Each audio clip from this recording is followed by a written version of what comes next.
All members of committee present in the council chamber. Where necessary or chosen to do so, officers and speakers are able to join the meeting courtesy of the WebEx IT system. This meeting is also being broadcast live on the council's YouTube channel, and the record will be archived for future viewing. Any member of the press and public who are unable to be here in person may listen to proceedings via this broadcast. For those present in the chamber this evening, we are continuing to apply COVID-safe measures, and notes of these are available within the chamber. The participants in this meeting will be the councillors concerned, the officers advising the committee, and any members of the public or ward members registered to speak in the public speaking arrangements. Registered speakers will be able to address the meeting when invited to do so, either in person or remotely via the WebEx platform. Where necessary, officers are able to read out the written statements submitted in advance by registered speakers. Supporting PowerPoint slides will be presented to members during the meeting where provided. As the chairman, I will use my discretion as to the order in which participants speak and will announce whom I wish to speak. May I remind officers and members participating this evening that during the meeting, all participants are in control of their own microphones and should keep them muted unless speaking. With regards to declarations, if a declaration is required after the meeting has started, this should be announced in the usual manner. With regard to voting, may I remind members of the committee that you are only allowed to participate in the vote if you have been present for the whole agenda item, including the officer's presentation and debate. The usual procedure rules apply to debate during the consideration of the agenda items, and I, as chairman, will have absolute discretion. If I, as the chairman, wish to adjourn the meeting at any point, I will announce the adjournment and inform you how long the adjournment will be. Excuse me. I can confirm at this meeting this evening we have the following members present: Councillor Maggie Allen, Councillor Jim Butler, Councillor Steve Caldwell, Councillor David Cole, Councillor Stuart Davis, Councillor Mike Goff, myself, Councillor Bob Grinsall, Chairman, and Councillor Jim Ryan. Do I have any apologies, please? There's one apology from Councillor Yvonne Clements. Thank you. Declarations. I have a declaration On the agenda item for Prospect Lane, members will see that it has been called in by Councillor Karen Grinsell. That's my wife. I can confirm that we have not communicated in any way, shape or form in respect to this agenda item. But I would like it noted that I made that declaration, please. Any other declarations? No. Requests of members to address the meeting? No request to attend and address the meeting this evening from members. Any questions of deputations? None received. Thank you. The Planning Committee forward, which is for noting, which I'm sure members have taken note of. The minutes of the previous meeting, can I, Councillor Ryan, did you wish to speak on that? It's just, yeah, Chairman, just one item on here. I'd just like to get some guidance on that. It was 56 Lord Lane where it was agreed to defer the matter until we had a chance to consider the management plan for the proposed HMO. Has that management plan been received? I don't think it has to date, but I'll come back to you, John. Thank you. Yeah, if I may, Chair. We certainly have received some communication from the applicant, not, I would say, in the form of a written out management plan. So it's because of that and because of the lateness of receiving it that it's not in a state or position to be reported to committee just yet. We hope we can report it next time around. Thank you, Chairman. Otherwise, Councillor Ryan, are you proposing that the minutes are? You are. They're proposed. Can I have a seconder, please? Thank you, Councillor Cole. Thank you. In light of the fact that we have a couple of speakers waiting online, I intend to slightly change the agenda.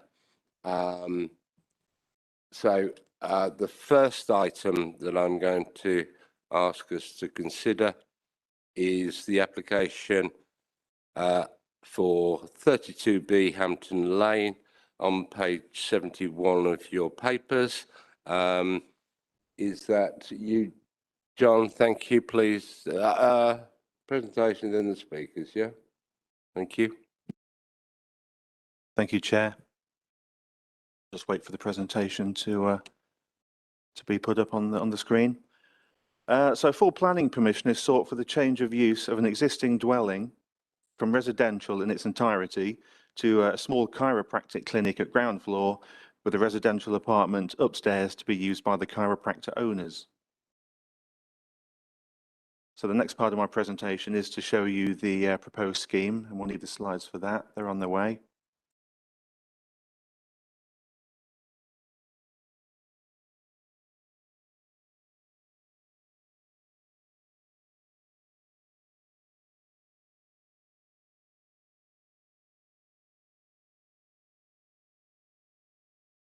In the meantime, if I can just draw members' attention to the update note that was circulated earlier.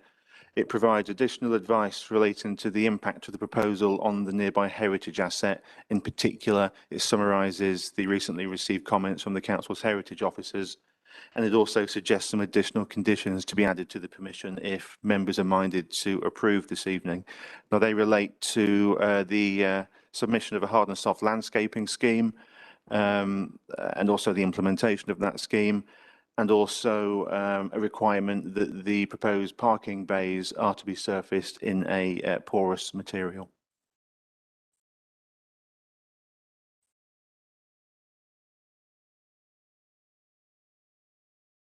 Excellent, here we go.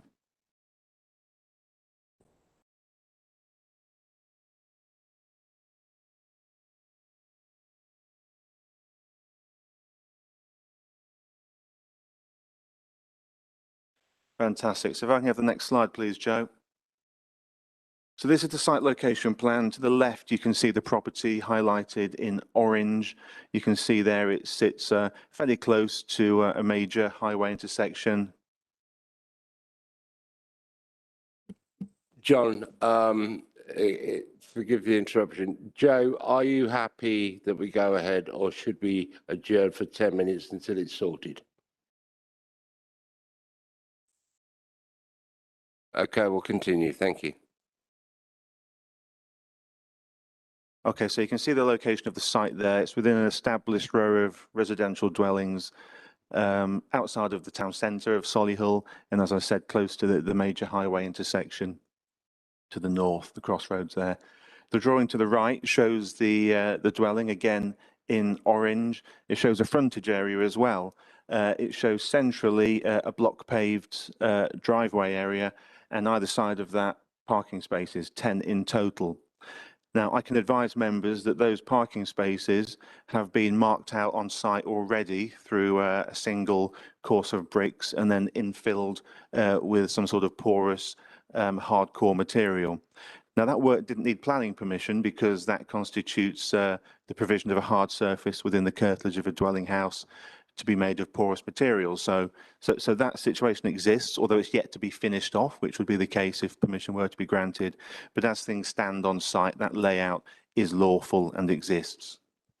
Next slide, please, Joe. Now, this shows the existing elevations of the property. To the front, you can see there that there's a large dormer window. It's fairly simple design. Next slide, please. This is the existing ground floor layout. Not a lot to comment on that. So next slide, please. Existing first floor plan showing that there's 1, 2, 3, 4 bedrooms. Next slide, please.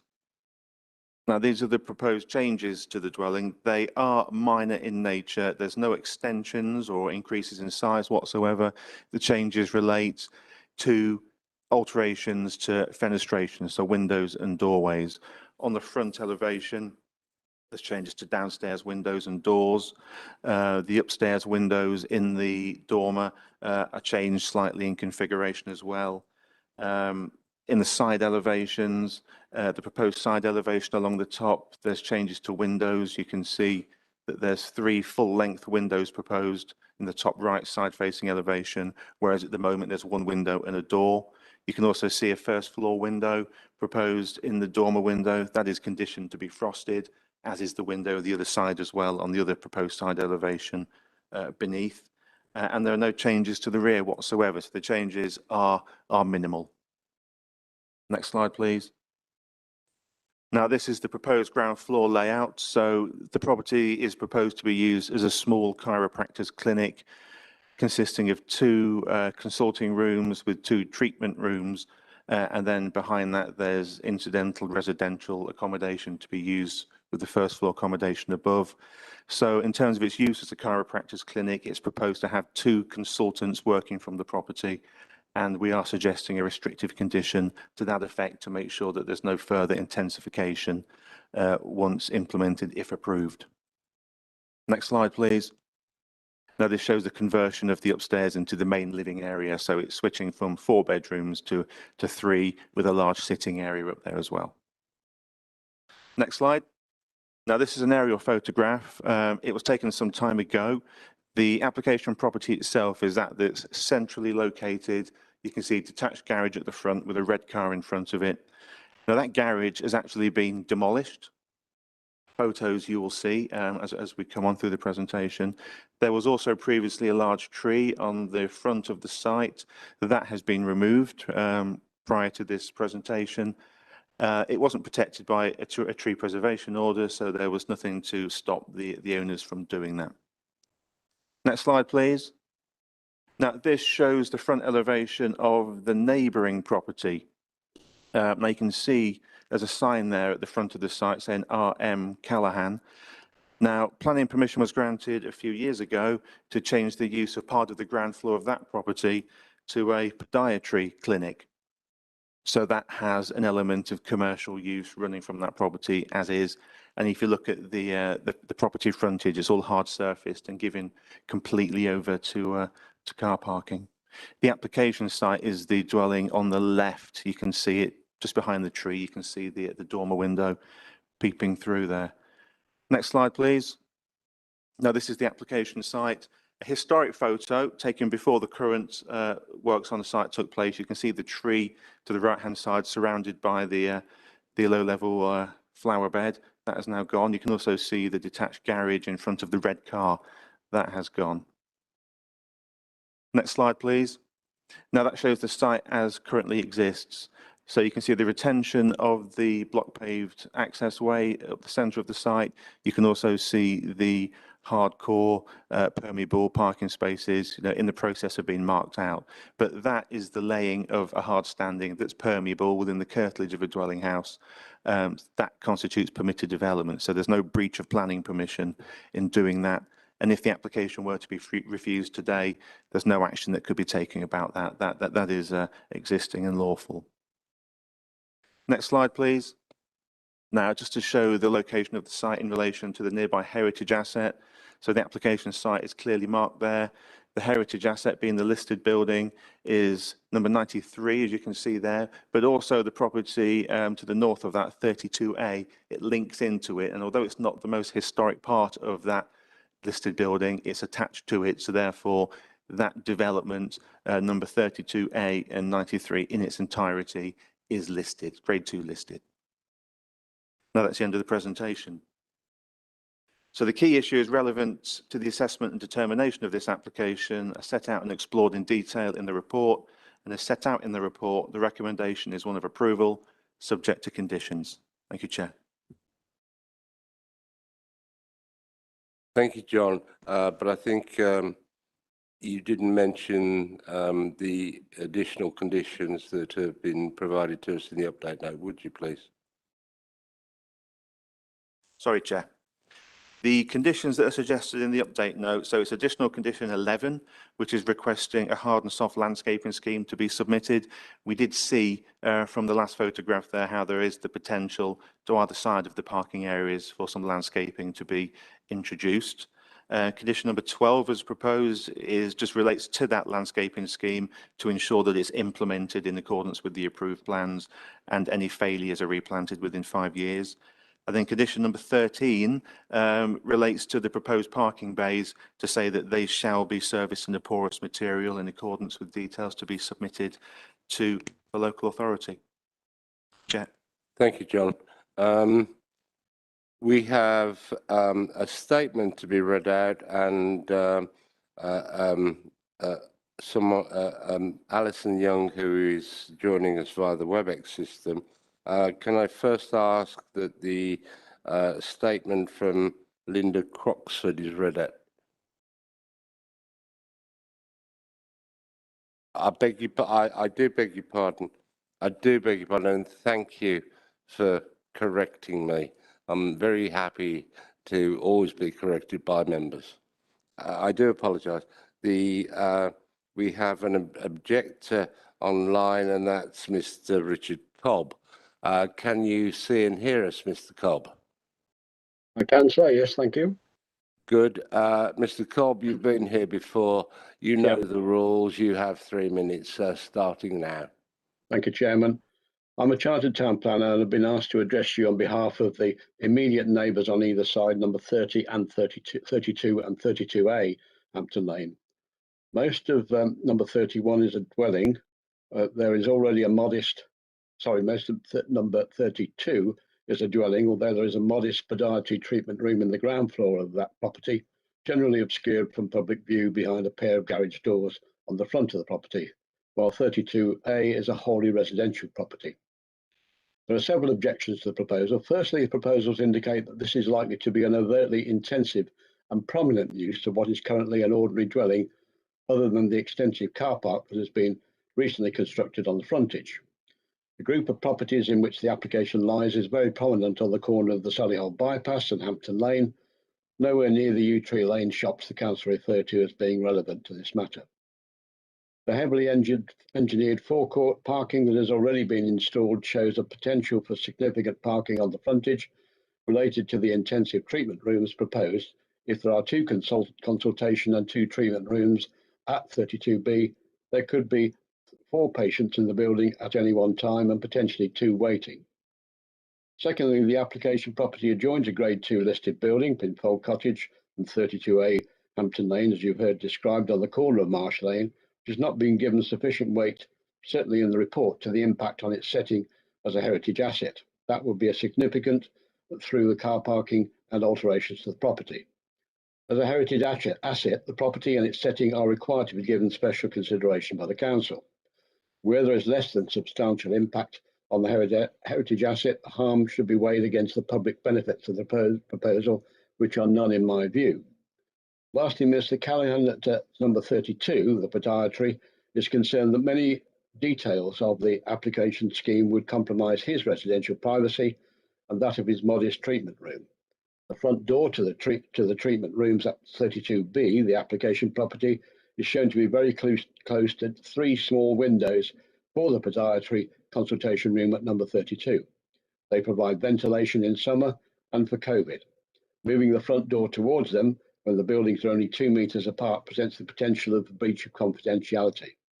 The bathroom side window of the first floor presents the same problem if it opens at all, as it is directly above one of the surgery windows.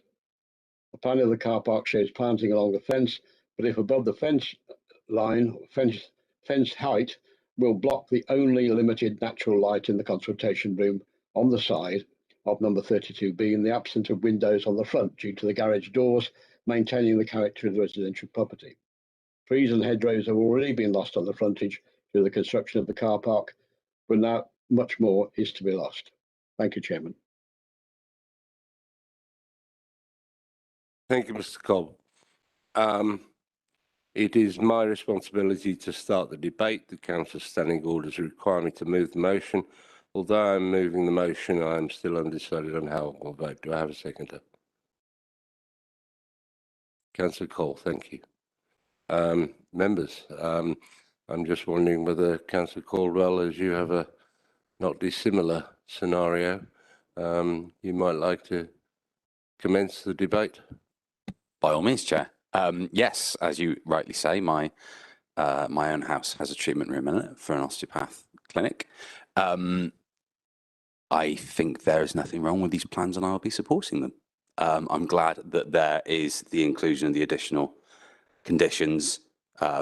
It's a shame that that tree in the front has been lost. It was one of a pair, and I will look upon it fondly in Google Maps. But the fact that there is, as I say, conditions being applied, I think is good. But other than that, I see nothing to object about. So I'll be supporting. Thank you. Thank you. Anyone else? Councillor Allen. Thank you, Chairman. Mr. Cobb mentions the podiatry clinic next door, and he says it's modest. What's modest, please? Who are you addressing that question Anybody to? who can answer it. Okay, well, you can't address it to Mr. Cobb, No, of course. I'm sorry. It's just that I saw you look up at that, so I wasn't sure where you were directing it. John? If I may, Chair. Now, I haven't got the approved plans in front of me, so I can't say for sure exactly the full extent of the use, but I am aware that when permission was granted in 2013, it was for the partial change of use of the ground floor and involved just one consulting room. So the majority of the downstairs still is in the residential use, but I suppose in terms of modest, he's referring to there being one consulting room. But there's 2 proposed next door with this application. The property Mr. Cobb's talking about has 1. Thank you, John. I really can't see anything wrong with this, and I welcome it because it's a new business. We've already we know that the heritage thing has been addressed on the update note, so we know that there's no problem there. And yeah, so I really can't see any reason why we should refuse this. Thank you. Thank you. Councillor Davis. Thank you, Chairman. Just in case I'm not reading this correctly, on page 84, under the proposed ground floor plans, at the bottom left, it shows a room with a door to the side saying new front door. Now, is that, if I'm reading this the right way around, is that on the side of the property? It isn't. It's on the, It's on the front, councillor. that's the front of the property. Thank you. That clears that for me, Chairman. Thank you. Thank you. I can't see any other members wishing to ask questions, so I will be moving forward to the vote very shortly. I agree with Councillor Caldwell. We look at and we saw the previous photograph of what was a wonderful front garden with a tree. I'm pleased that we've got some kind of mitigation in terms of landscaping, and I hope when officers receive the proposal for landscaping that they try to make sure that it is brought back to something like its former glory. But having said that, we have the application before us. The recommendation is one of approval, subject to the conditions listed as well as those notified in our update notes. Councillor Davis. Yes, Chairman, thank you. In regards to the landscaping, can it be specified that part of that landscaping will in fact be some hedging to the front? There would appear to be space, and if a hedge was put in there, I'm not talking to let it grow high, but it would break up what is a very stark frontage. Before John comes in, I think I'd like to comment and say we have asked for a landscaping scheme. Until we see that scheme, I don't know whether any officer or myself could answer that because we need to see the scheme. But John, please feel free. I think you're completely right with what you've just said, Chair. I'm certainly no landscape architect. I don't know whether or not it would be viable, given ground conditions and the size of the areas to be planted, whether it would be viable for a hedgerow there to grow densely and vigorously, etc., as opposed to some other form of planting. I really don't know. So in this sort of situation, we would normally follow the advice of the council's landscape architects, but being of the mind that if possible, a hedge certainly would be something we'd look to achieve. Thank you, Chairman. I was just flagging it up. More than welcome, Councillor Davis. You're more than welcome anytime. Right, where was I? Before I was, not rudely interrupted. We were going for the vote. Okay, so the application is recommended for approval subject to said conditions. Can I have a show of hands of those in favour, please? 1, 2, 3, 4, 5, 6, 7, 8. That's unanimous, Chairman. Thank you. That's approved. We move on to what will be our next item tonight.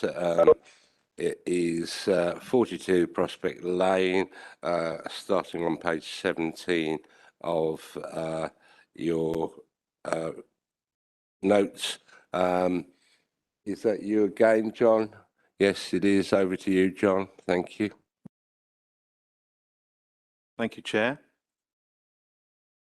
So full planning permission is sought for the reconfiguration and extension of a detached house involving a two-storey rear extension, the addition of rear-facing dormer and front-facing Velux windows to the main roof space, the rebuilding of the front porch with an extension at first floor over, a dormer extension over the existing garage, a garage conversion, extended paving to the drive area, and new level perimeter fencing to the east and north boundaries at the front. So if I can just show you the proposed scheme. Here you can see the site location plan. You can see it's a detached property that occupies the majority of the width of its plot in a similar manner to its neighbours in a predominantly residential area of the town. Next slide, please. Now this shows you the existing site plan and also the existing ground floor layout. Now you can see it's set well back from the road with a fairly substantial hard surface parking area and also substantial and long private rear garden to the rear. Next slide, please. Now the floor plan to the left is the existing ground floor plan of the property. The proposal to the right is the proposed. You can see where the gains in floor area are being proposed. It's to the front, adjacent to what is the garage at the moment and the porch with a slightly larger extension. To the rear, the ground floor is being extended out by a distance of 4 meters at single story level, although mostly extended above as well, which we'll see. And in terms of impact upon neighbours, there is a slight breach of the 45-degree line at ground floor level with the property to the right, but at 4 meters in depth from the main rear wall of the property, that is the general size of extensions that can be built without the need for planning permission under permitted development. So for that reason, we don't apply the 45-degree line rigidly to single-storey extensions. So that shows that what's proposed at ground floor is acceptable and in accordance with our standards in relation to impact upon neighbours. Next slide, please, Joe. Now, this shows the first floor accommodation. To the left is the existing, to the right is proposed. You can see to the front on the drawing to the right how there's additional first floor accommodation above what is the existing pitched roof garage. To the rear, you can see the 2-storey or the first floor accommodation occupies most of what's proposed at ground floor, other than the corner to the right has been omitted to ensure full compliance with the 45-degree line from the neighbour to the right. And as you can see there at first floor level, there is no breach of the 45-degree line. So in terms of the bulk and massing of the proposal, there's no concerns with impact upon neighbour amenity, loss of light, etc. Next slide, please. Now this shows the existing and the proposed roof accommodation.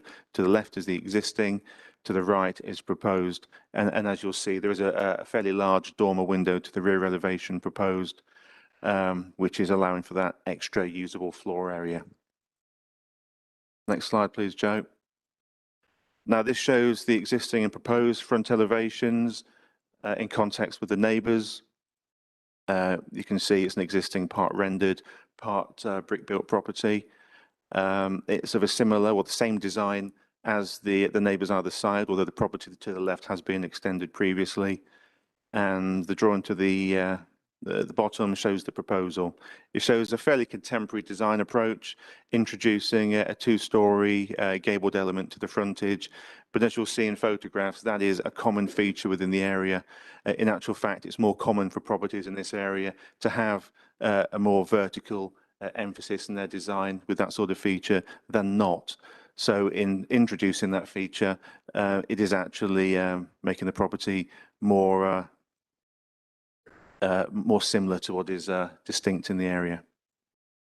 Next slide, please.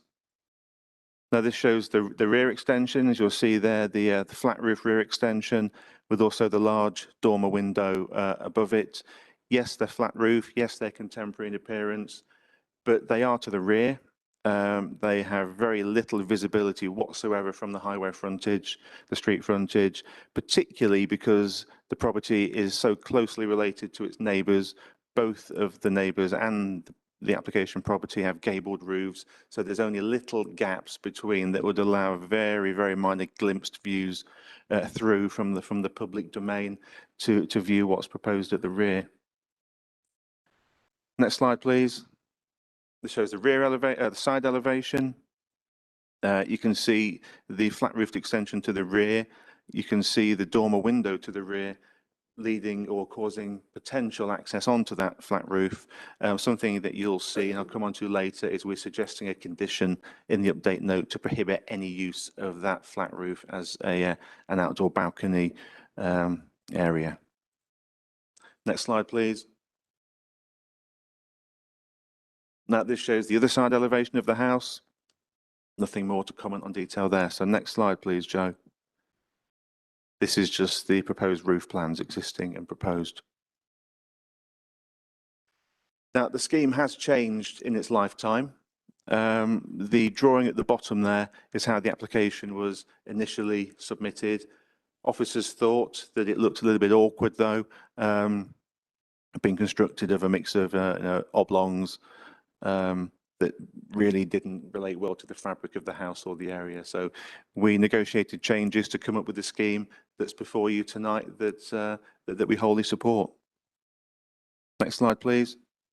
So here we go, aerial photograph of the area. The application site is that ringed in blue.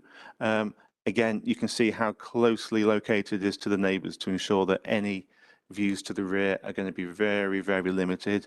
But it does show on the properties going to the right how houses, generally speaking, are dominated by certainly more detail in their appearance, and particularly two-storey frontage elements. You can see, 4 houses in a row going up to the right have a mixture of designs of two-storey gabled bay windows, two-storey projecting elements and similar. And that's also replicated on the other side of the road, which this photo doesn't show, but the next photo will. Please, Joe. So this is dead opposite. And again, you can see the predominance of the vertical two-storey projecting elements that this proposal seeks to replicate in terms of form and scale. Next slide, please, Joe. So photos of the rear of the property on a sunny day. Next slide, please, Joe. Weather's not so good here, but photos of the front, again, shown in the context of the neighbouring properties. Now that's the end of the show.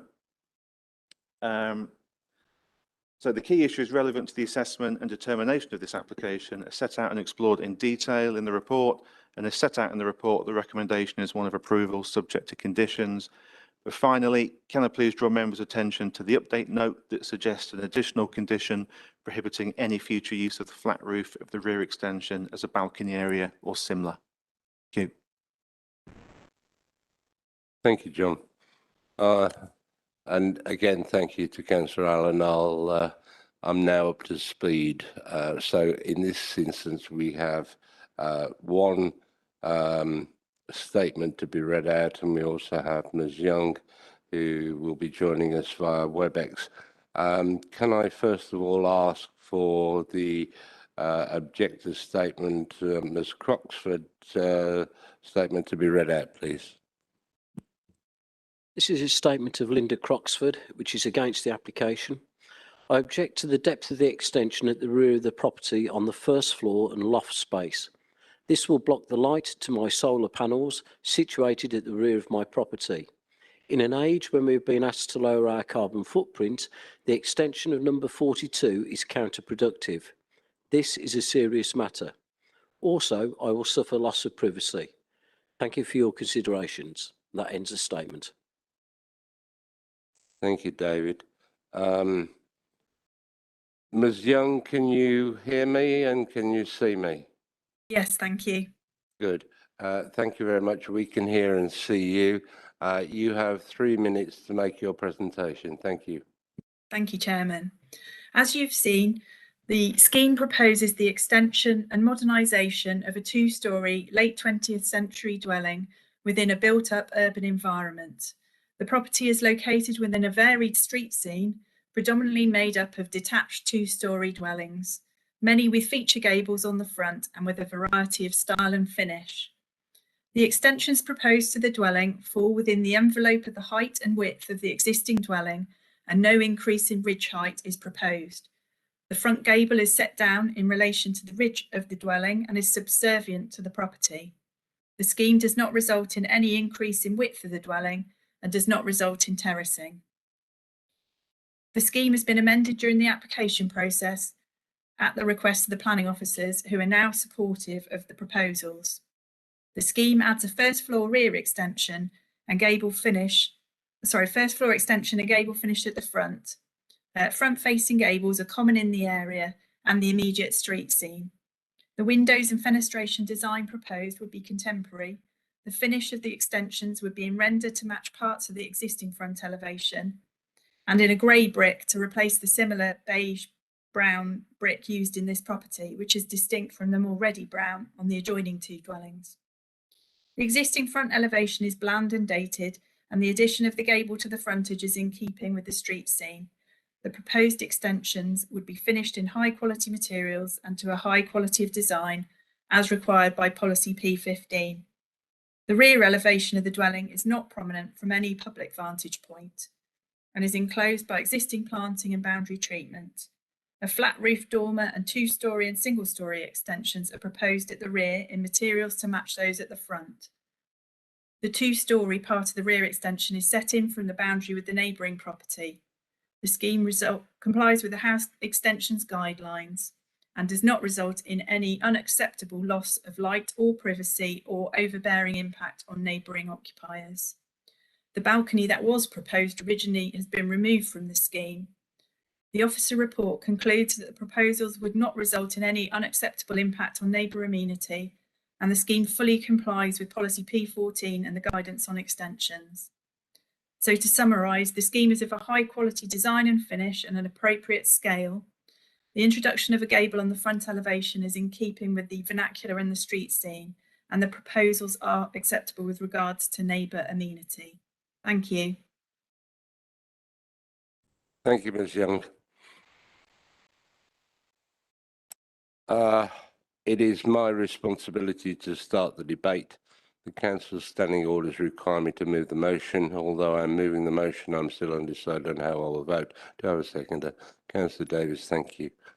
I think I would like to hear from officers in respect to what we heard about the solar panels and what effect there may be on that.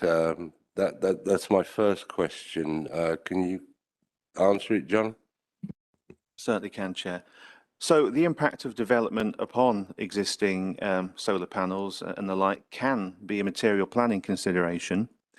But for us to attach a lot of weight to that, to the extent that it would influence decisions made on this, we would need to know for sure that there is an impact, and if there is an impact, what the extent of that impact is. Now, we have no evidence whatsoever submitted to support these claims, so we cannot be sure that the proposal will have an impact upon the solar panels in question. So because of that, we can't attach much weight to it.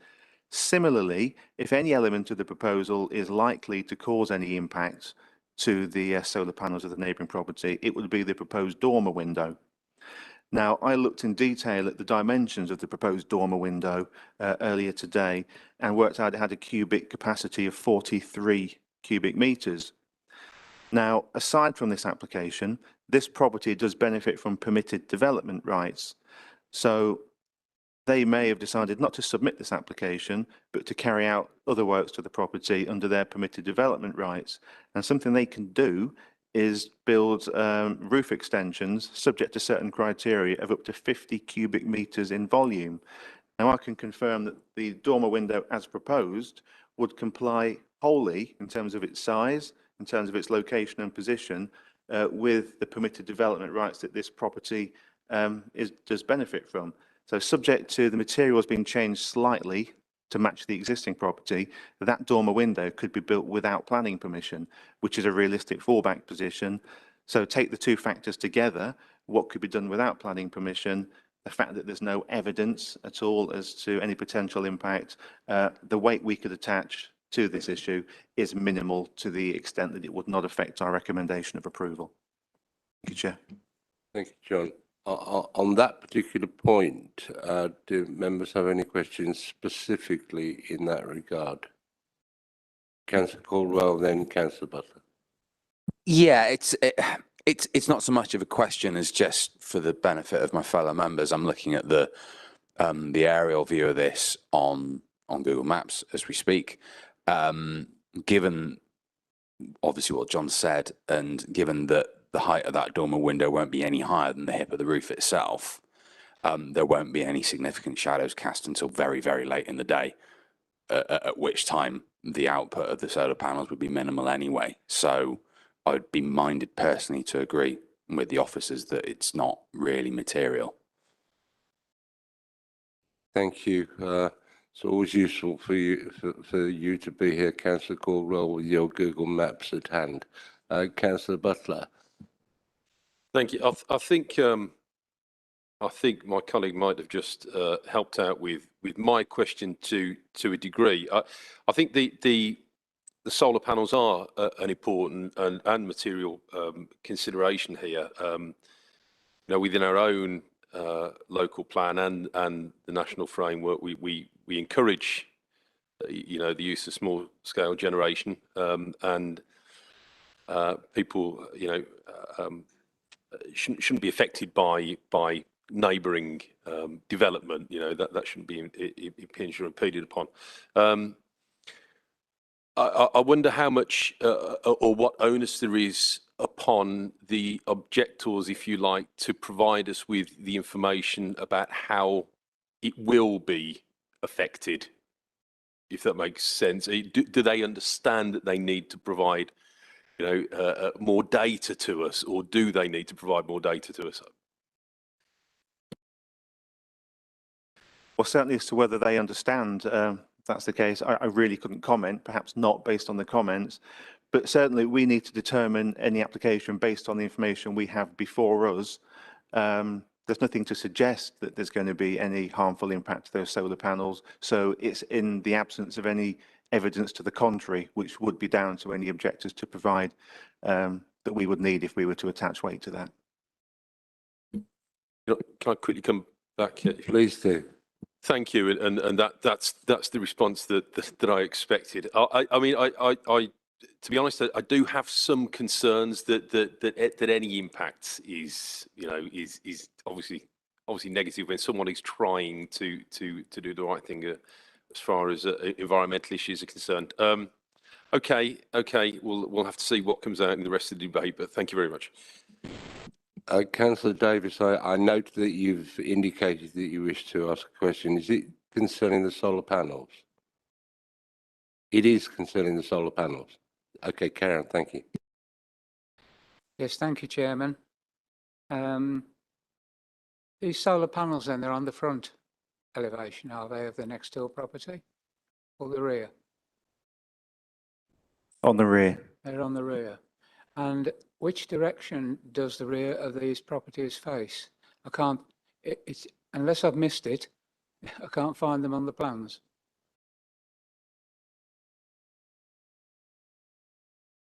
Okay. It's west facing, Councillor Davis. Sorry? The rear of the property is west facing. It's west facing. Okay, so west facing, rises in the east. I'm going to interject, Councillor Davis. That's exactly what Councillor Caldwell said, Yes. that they will get the sun and it won't affect it until very late in the afternoon. Yeah, yes. If that helps you. It does. That's what I was trying to just figure out. Yeah, but, that Councillor Caldwell already stated that. Like you, Chairman, I'm obliged to Councillor Caldwell and his Google Maps. Thank you. Okay. I would like to see personally, I'm not averse to contemporary design. In fact, I quite like contemporary design as long as it's in the right place. What I'd like to see, Joe, if I may, is I'd like you to switch between the initial proposed front elevation and the front application, because I can't see a great deal of dissimilarity between the two, and yet officers were not happy with the initial proposal. So if you could sort of flick between those two, it would certainly help me in determining my views on the matter.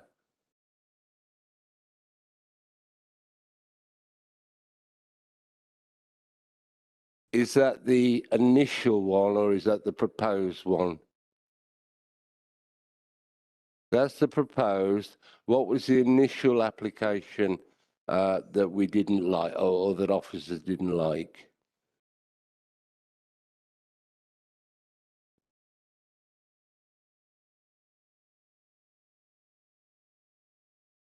You see, I can't see a great deal of dissimilarity between those two. Mr. Hallam mentioned rectangular blocks. Those same rectangular blocks are still there, in my view. Members, I'm, as I say, I'm not unhappy about contemporary design as long as it's in the right place. Does anyone wish to comment, please, or have further questions? Or would officers like to comment? Well, certainly, I think what we need to look at here, well, looking at this plan as originally submitted, I know you say you can't see much of a difference, but to me, that's just a jumble of oddly shaped windows with no real continuity. Didn't really pay much regard to the existing appearance and character of the building or what's locally distinct. If we flip though to what's now proposed in the amended scheme, please, Joe, so you've got to go back a few.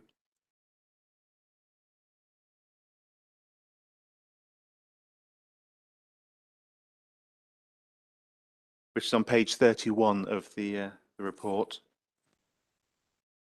You can see there how all of the design details are tied in together within that proposed projecting two-storey gable element. Yes, it changes the architectural language of the building from having a strong horizontal emphasis, so quite low and flat, to more of a vertical emphasis. But that is what characterises the area. These three houses really are at odds with what is generally locally distinct. And in terms of the palette of materials, it's high quality. The general scale, the form is in keeping with neighbouring properties. I really think that this is an improvement to the appearance of the property that will benefit the area generally. Thank you, Chair. Councillor Davis. Yes, thank you, Chairman. I have to say that I like the front elevation that is being proposed. You can go down Broad Oaks Road, you can go down Rodborough Road in Dorridge, and you see this kind of development. In fact, I think we approved one not long ago that had a similar sort of construction at the front. If I'm concerned with anything, to be quite honest with you, it's the rear extension, top floor. It looks very large. In fact, overly large. Also, what are the materials on that top floor there? Obviously, the darker colour is the roof tiles, but what are the materials for the facing?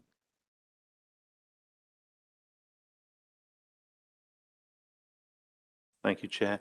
It's proposed to clad the rear dormer window in metal cladding, zinc grey or similar, is what they're suggesting.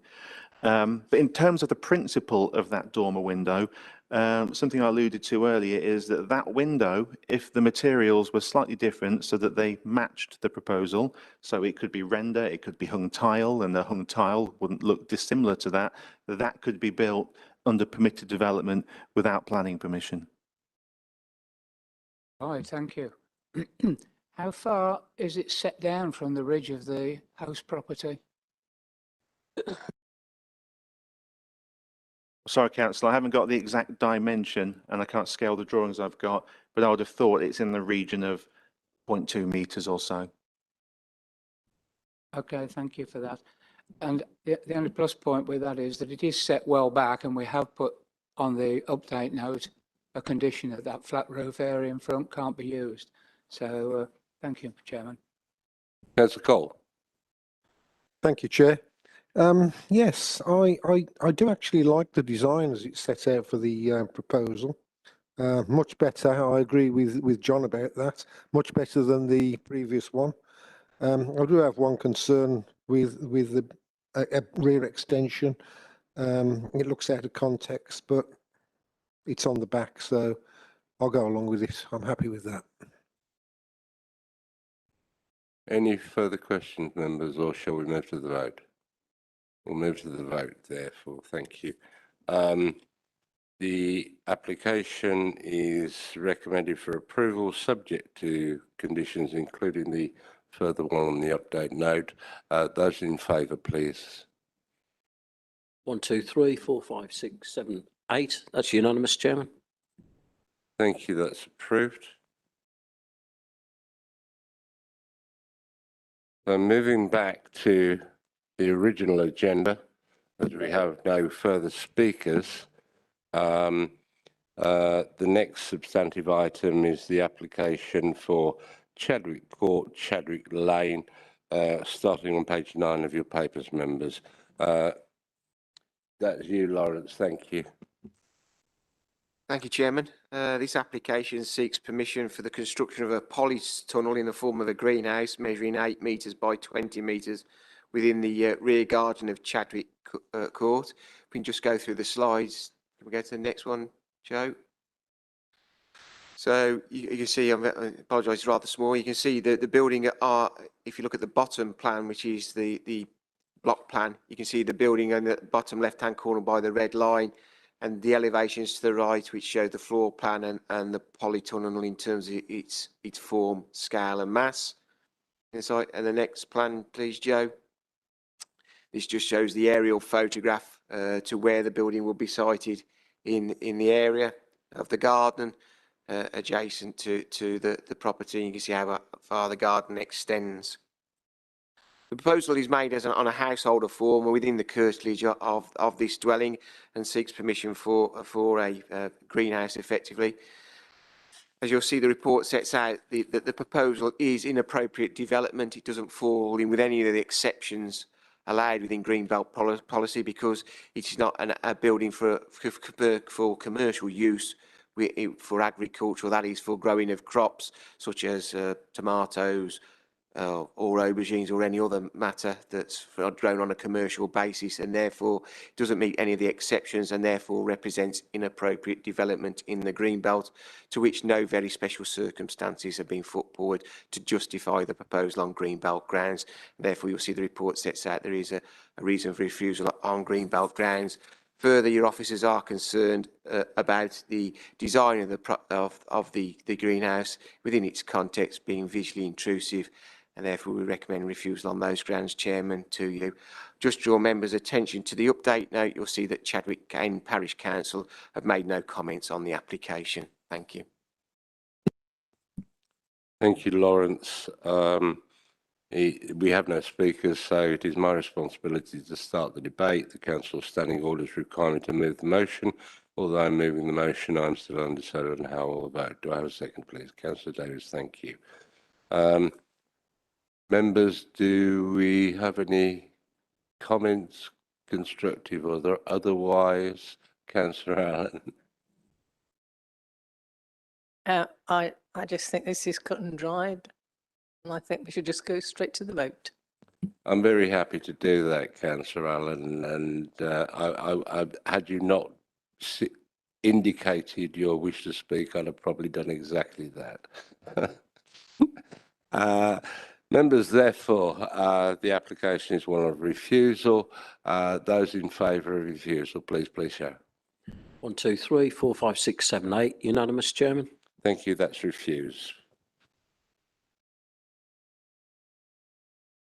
The next item on the agenda is that of 1701 High Street, Knoll, starting on page 37. That's you again, Lawrence. Thank you. Yes, thank you, Chairman. This application seeks a new first floor extension on the rear flat roof and replacement of a staircase extension and internal alterations to the existing part of the first floor at this commercial property on the High Street in Knoll. I just draw members' attention to your update note. You'll see that we received an additional objection from the Knoll Society objecting to the proposal on the harmful impact it would have on Knoll Conservation Area. We just run through the slides. So this is the first one, shows the location plan and the block plan. The block plan to the right-hand side with the hatched area shows the extension proposed within the rear area of this property. Next slide, please, Joe. These are the existing floor plans of the premises. Just carry on, Joe, please. Again, existing elevations to the property. You can see the flat roof nature of the extensions currently at the back of the property. Next Again, showing all these other side elevation and rear elevation within the courtyard of the existing built form. Next slide, please. This just shows a cross section of those existing buildings and extensions. This shows the extension. So where the two cars are to the thing, you'll see that the tapered boundary of the extension extending into the courtyard area there. Next slide. Shows the first floor element with the first floor extension above. And again, the stairwell within that area. And this shows you the roof plan of the proposed alterations. Next slide, please.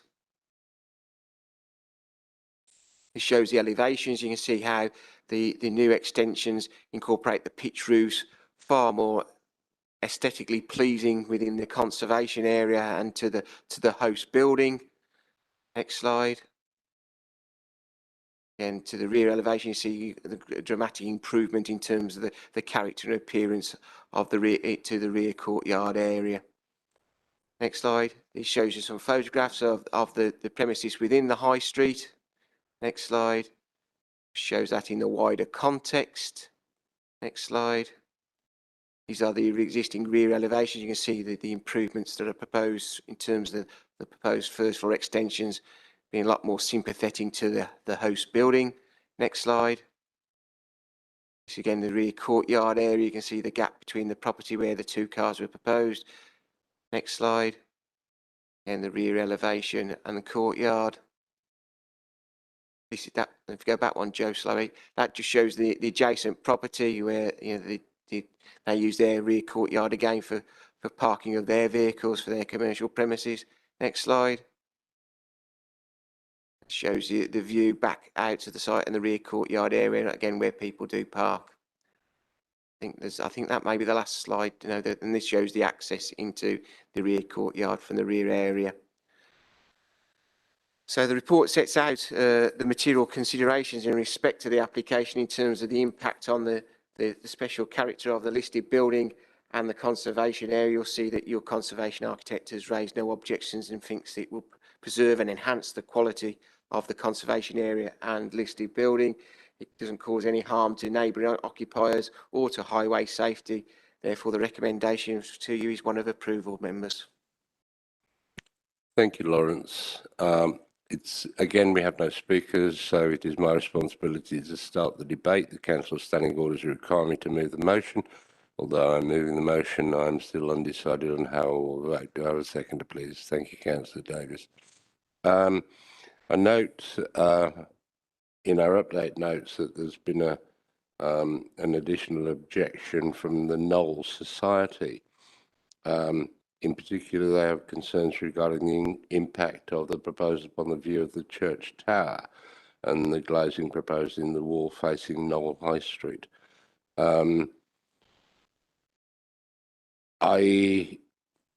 Is there a view that shows how far the church tower is away from this property? Because as I understand it and as I envisage it, and I do know the property quite well,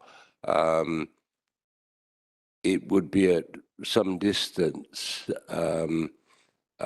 away from the church, as I understand it. I don't necessarily understand their concerns about the glazing proposed in the wall facing Knoll High Street. Could you expand on that at all, Lawrence, please?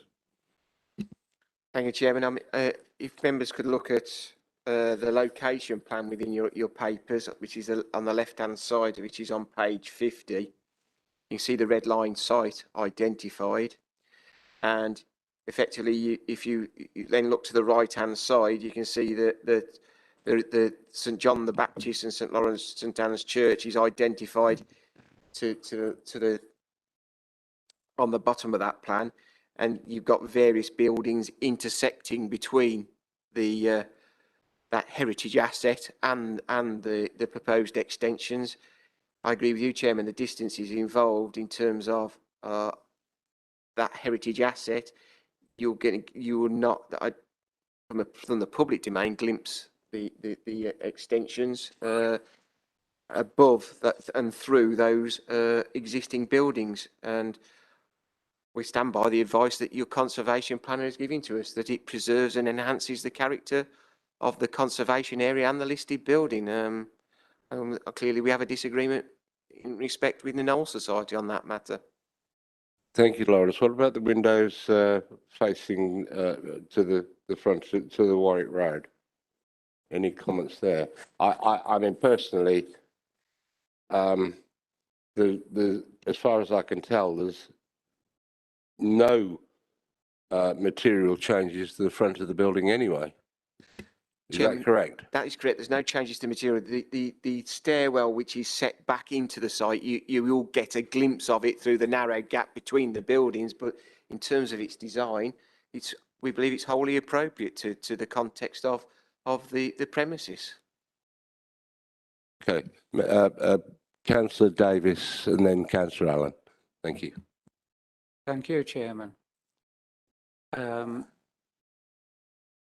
They came for application some years ago to extend to the side of the property, which we gave permission for, but they never built that. There certainly is a view of the church tower through there, because one or two of the buildings between the church tower and the bakery are slightly lower. And you can see it when you walk up the high street. You just look across and there you can see that. I noticed though that this doesn't go all the way to the boundary or anywhere near it. So I'd like to think, if I've got my angles right and that in my head, that yes, there might be a little bit of interference, but I don't think it will be completely lost, Chairman. In regards to the glazing also that the Knoll Society raised the point on, it's actually not going to be facing the high street. It will be at an angle to the high street. And you will probably, because of the angle it's at, you'll probably only see the far end of it. Probably won't see the rest. That particular part of this proposal, where that glazing is picking up from the entrance to the hall, the church hall, which is not far from it. It's nearer, in fact, than as you can see on the plan on page 50, it's probably nearer to it than the church.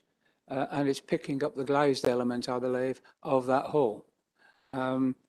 So really, Chairman, those aren't concerns, they're really just comments. Thank you, Councillor Allen. Thank you, Chairman. Can you just, Lawrence, can you just confirm something for me? They're talking about the impact upon the view of the church tower. I always thought a view of anything is not a material planning issue. In conservation area terms and heritage issues, a view in and out of a conservation of the heritage asset are material considerations. So it's slightly different to the normal view that you expect from a householder.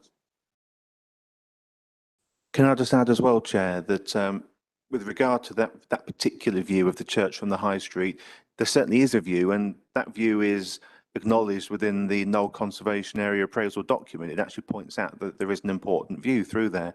However, the extension as proposed will not block that view or detract from it, and if anything, might offer interesting reflections to enhance it. Chair. Thank you. Thank you for clearing that up. Thank you. Councillor Butler. Thank you, Chairman. I think our officers just summed this up. It will not block the view. I have the street scene open here on Google Earth. Thank you, Steve. And you know the church is visible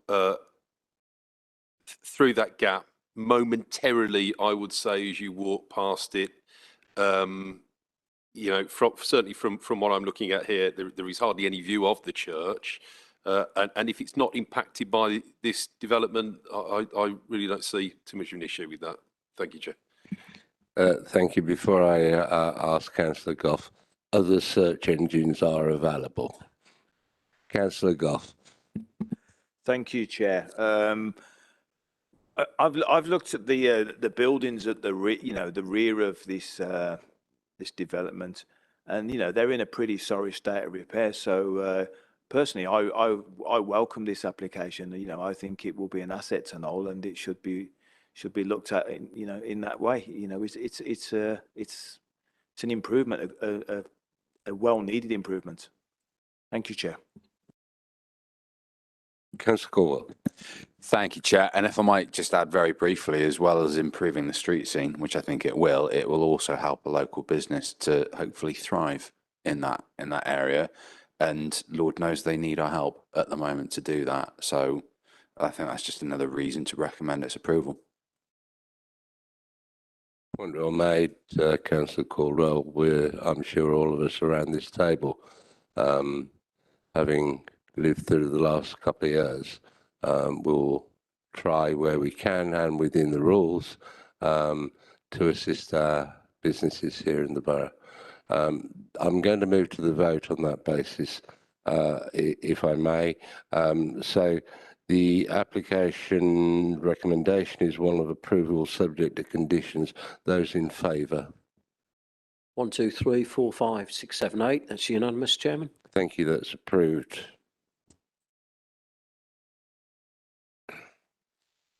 Next item is on page 61, 2 Windleys Road, Castle Bromwich. John. Thank you, Chair. Full planning permission is sought for a single-storey side extension and a single-storey front extension to the existing porch and garage. Also, the existing roof over the bedroom on the first floor is to be replaced with a first floor extension, and a hip to gable dormer extension is proposed. So the application is part retrospective, as you'll see in the photographs. And if I can now show you the proposed scheme. So here's the site location plan. You can see it's one half of a pair of semi-detached houses within an established and relatively high density residential area of the borough. Next slide, please. Now, this is the proposed ground floor layout and site plan. The extended element to the rear exists, doesn't form part of this application, but you can see to the front and to the side, to the right-hand side, if you're standing facing at it, the extent of some of the proposed single-storey extension works. And you'll see that it's set well back from the highway and maintains that broadly consistent building line with nearby properties. Next slide, please. Now, I said the application is partially retrospective, and to that extent, a hip to gable conversion and dormer window have already been built. But prior to those works, this is how the property appeared. It has a cat slide roof, and as I say, is one half of a pair of semi-detached properties. Next slide, please. Now, this is what's proposed. In essence, you can see the hip to gable conversion that's taken place. You can see the large box dormer window to the rear that's taken place and is built. The additional elements of work that are now proposed are to the right-hand side of the main bulk of the house, above the sort of a ground floor V-shaped element on the left-hand side top plan. There is a first floor extension above that that is narrow in width, low in height, so it's subservient to the main dwelling. And then there's also additional wraparound single-storey extensions at ground floor in front and to the side of that with pitched hipped roofs. Now, next slide, please. Oh, it's already there.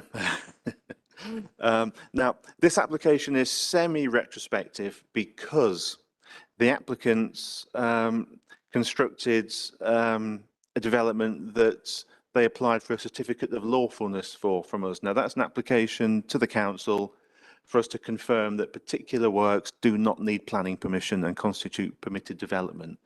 And in this instance, the works as shown on this drawing, which constitute the hip to gable conversion and a large dormer window, were deemed to be permitted development, not requiring planning permission. So with that in mind, the applicants commenced work. However, what they built didn't comply with the approved drawings. Only slight alterations in terms of the depth of the dormer window and its width, but slight variations that meant it didn't fall within the realms of permitted development and needed planning permission. But you need to bear in mind when assessing this application that that is the fallback position. All they would need to do would be to carry out minor tweaks to the dormer window, and then it would be permitted development. And as set out in the report, officers consider that the elements of the hip to gable conversion and the rear dormer window that have been built are not materially different to that, bearing in mind what could be done under the fallback position. So that is the fallback position, the certificate of lawfulness application. Now, next slide, please, Joe. This is an aerial photo that shows the works under construction. You can see the dormer window to the rear quite clearly just there. Two other photos to the right is the dormer window as existing, which is faced with hung tiles. To the left, you can see that it is rendered to match the rest of the property and in line with the side elevation of the property. Now, the drawings that have been submitted for assessment, this is an extract here, actually do show alterations to the treatment of that side elevation.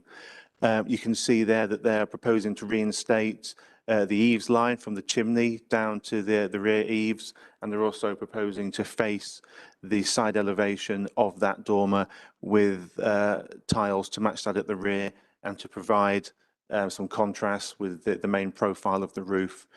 In addition, you'll see in the circled area to the left in red, that's the proposed two-storey extension, and the building of that, the screening and the bulk and the interest that provides, together with the alterations proposed to the works that are currently on site to the dormer and the hip to gable, sufficiently do mitigate any potential issues in terms of visual impact, again, having regard to the fallback position. So that's the end of the slideshow. So the key issues relevant to the assessment and determination of this application are set out and explored in detail in the report. And as set out in the report, the recommendation is one of approval subject to conditions. Thank you, Chair. Thank you, John. Again, we have no speakers. Therefore, it is my responsibility to start the debate. Councillor Standing Orders require me to move the motion. Although I'm moving the motion, I'm still undecided on how I will vote. Do I have a seconder? Councillor Davis, thank you. Members, Councillor Goff. Thank you, Chair. Well, personally, I think it's absolutely hideous. It really, really is. However, that being said, the fallback position being what it is, I think it would still be hideous. You know, once if we weren't to approve this tonight, so you know, based on that, I'm more than likely to vote to approve this. But I'll be interested to what my colleagues have to say. Thank you, Chair. Thank you, Councillor Goff. It's interesting because occasionally John Hallam has this standard stock phrase which he didn't choose to use, but I will relay it, even though he may not have done.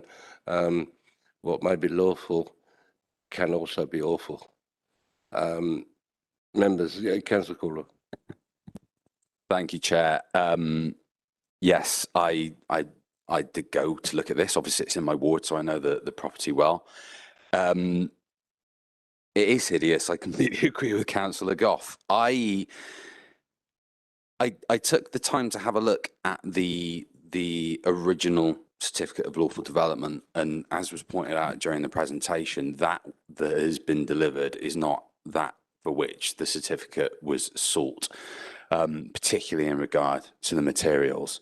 The original application not only stated that the lines of that dormer roof would be subservient to the existing roof lines other than at the top of the hip, but they also said that there would be vertical roof tiles hanging. That's not the case. It's a big slab of rendered wall at the moment, and I do wonder why it's a big slab of rendered wall at the moment if the intention is to then instate tiles to it afterwards. The issue that I have, and I think there's a parallel with the application that we saw earlier on Prospect Lane, that house has been or will be significantly developed. However, much of that development isn't visible because of the situation of the houses next to it on either side, we won't be able to see what's going on at the back as we discussed. That isn't the case with Windleys Road because it is set on a diagonal plot on the corner of the road. It's very clear from the road what has been done to the rear elevation. I think it materially affects the street scene. There isn't another house like it in its immediate vicinity. All the other houses that I could see, certainly on that road, are hipped. They don't have that large gable end that is not in character with the remainder of the houses on the road. And at the moment, I'm interested to hear what other people think of it, but I'm going to be voting against this one because I think the additions on top of what's already in place really turn the thing into something that is not in keeping with its siblings in the local environment. So I don't like it, and I won't vote for it. I don't think. Thank you. Thank you, Councillor Cole. I'll come to you in a moment, Councillor Cole. Thank you. So you're suggesting that it contravenes policy P15. And whilst I think we're all agreed that it looks horrible, or hideous was the word that Councillor Gough used, and that's a pretty descriptive adjective in this instance.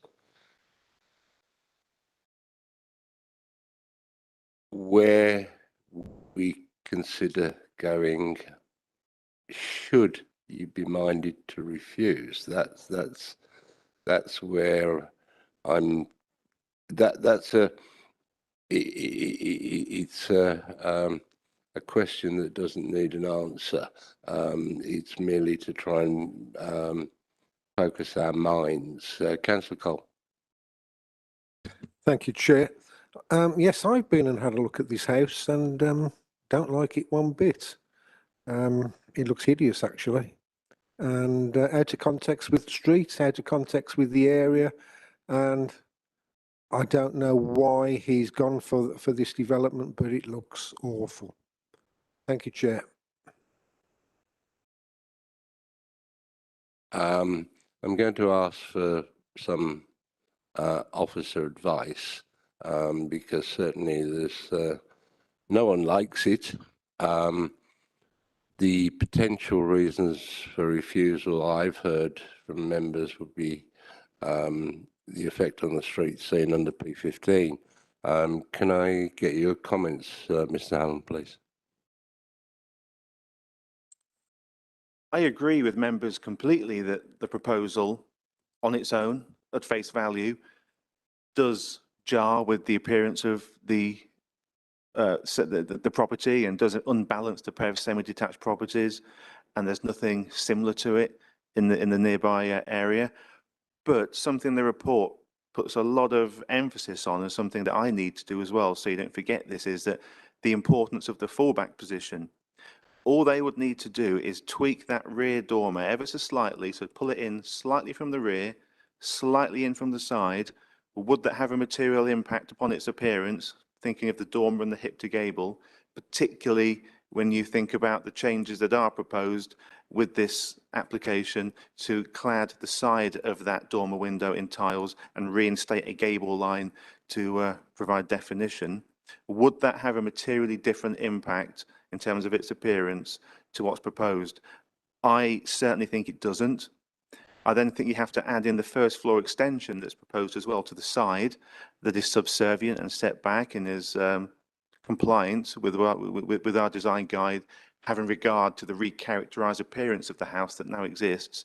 That again will provide additional relief, screening and massing to break up the dominance of that side elevation. So when you take it all together, what the fallback position is and the likelihood that the fallback position will be carried out in the event of a refusal, I really think we would struggle, you would struggle to argue that the proposal is materially more harmful to what they can do lawfully. So I really wouldn't recommend a refusal in this instance, Chair. Councillor Butler. Thank you. It's a difficult one. This is not good. I think we're all probably agreed on that. This is not good. and it's almost like our hand is somewhat forced by that fallback position. I'm not happy with it. I'm sure many of my colleagues aren't, but it almost is the lesser of two evils as far as I can see. I'm not happy with either, really. So you know, at the moment, I'm minded to approve this on the basis that the fallback may be no better or no there'll be no benefit. But thank you, Chair. Councillor Caldwell, I saw you gesticulate when Mr. Hallam was speaking, and I'd be, as ward councillor, I would be very interested in your views. Thank you, Chair. There is a fallback position. I appreciate that. The fallback position, and actually, before I go on to talk about the fallback position, it's interesting to look at the plans on page 70. The proposed rear elevation, that gable that's currently in place, sorry, not the gable, the dormer that currently is in line with the gable end, according to that rear elevation, it's not in line with the gable end. So I'm not sure whether what is represented on the plans is reflective of either the reality that exists currently or what's proposed to exist. I think that a large part of the problem here is in the materials that have been used. That end wall at the moment juts into the sky and is an absolute eyesore. The proposal as passed last year, the certificate, was for that to be clad in vertical hanging tile. It isn't. Furthermore, there are other properties on that road that have been substantially extended, and they work in the context of their plot. I actually don't believe that extension to the front elevation does work in the context of the plot. It comes beyond the building line of number 88, Elmfield, I think it is. And I think along with the impact on the street scene, I think there is a question of massing. But yes, no, I remain unhappy with this and unable to support it. I think if we were to fall back to the position that was given the certificate of lawful use, I would still want to see that gable end changed so that it doesn't look like it does now. That's the primary issue for me. Thank you. Councillor Caldwell, thank you. Whilst you were raising those points, I tried to get some help and assistance. So I'm going to ask Mark Andrews to address that particular situation that you find very difficult to contemplate. Mark.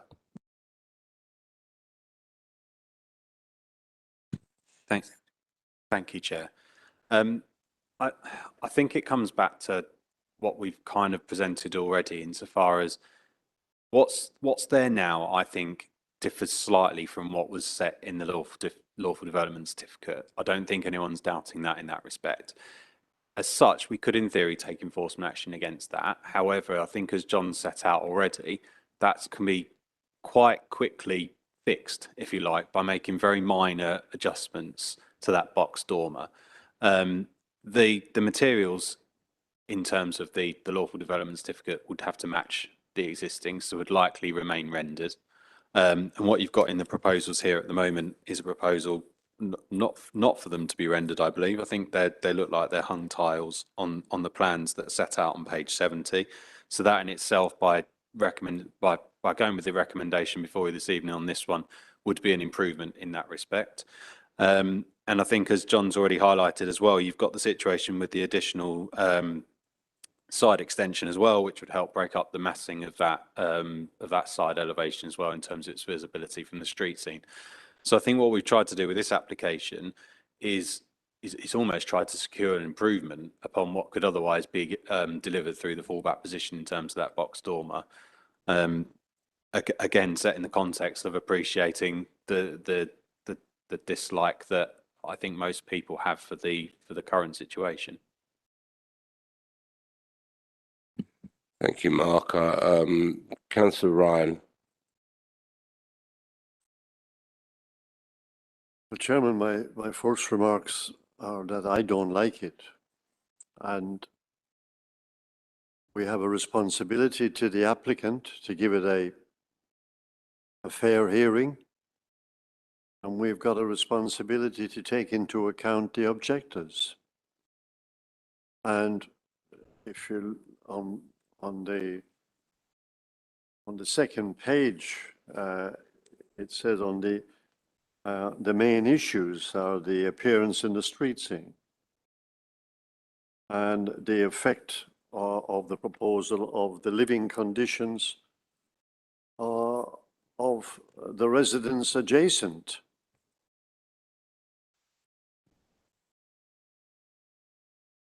Question: did the applicant operate in a cavalier fashion, just went against the original planning decision, went outside that? It seems at times we're just impotent to act. We're told, throw the towel in. Sometimes horrifies me. Councillor Ryan, can you get your microphone in there? Thank you. Thank you very much. It's okay, I apologize. Sometimes it appears that we are impotent to act, that we have to throw the towel in, and we have to give way to a wrong that's been done. And I'm just very concerned for the neighbours and how they see it, and also the credibility of our ability to say a wrong has been perpetrated, but we somehow we must regularize it, and we must, it's better to just approve it than not approve it, because we feel that's the best course of action. And to me, I can't go along with that. I would make a suggestion, Chairman, if there's any merit in this. All I have is what's in the paperwork and photographs I've seen, the drawings I've looked at, but I'd like to have a site visit. Now, may I suggest that site visits can be done organized, but we travel independently, and so that we can see for ourselves and come to an informed judgment on it. And if that is agreed, I'd be happy to support that. But the application before me, Chairman, I can't support it. Thank you. Councillor, I've taken on board what you said, Councillor Ryan. I'll address that after Councillor Davis. You wanted to speak as well. Yes, thank you, Chairman. And basically, it's to go along with what everybody said, really. It's horrendous. We don't like it. As Councillor Caldwell said, it projects out right in front of 88 next door there. And if you're walking up that road from what is looking at this plan from the right-hand side, you're going to see all that end mumbo jumbo mixture of, I was going to call it architecture, but I don't think it is. Chairman, most of this, if I've heard correctly, has been constructed with the benefit of PD, right?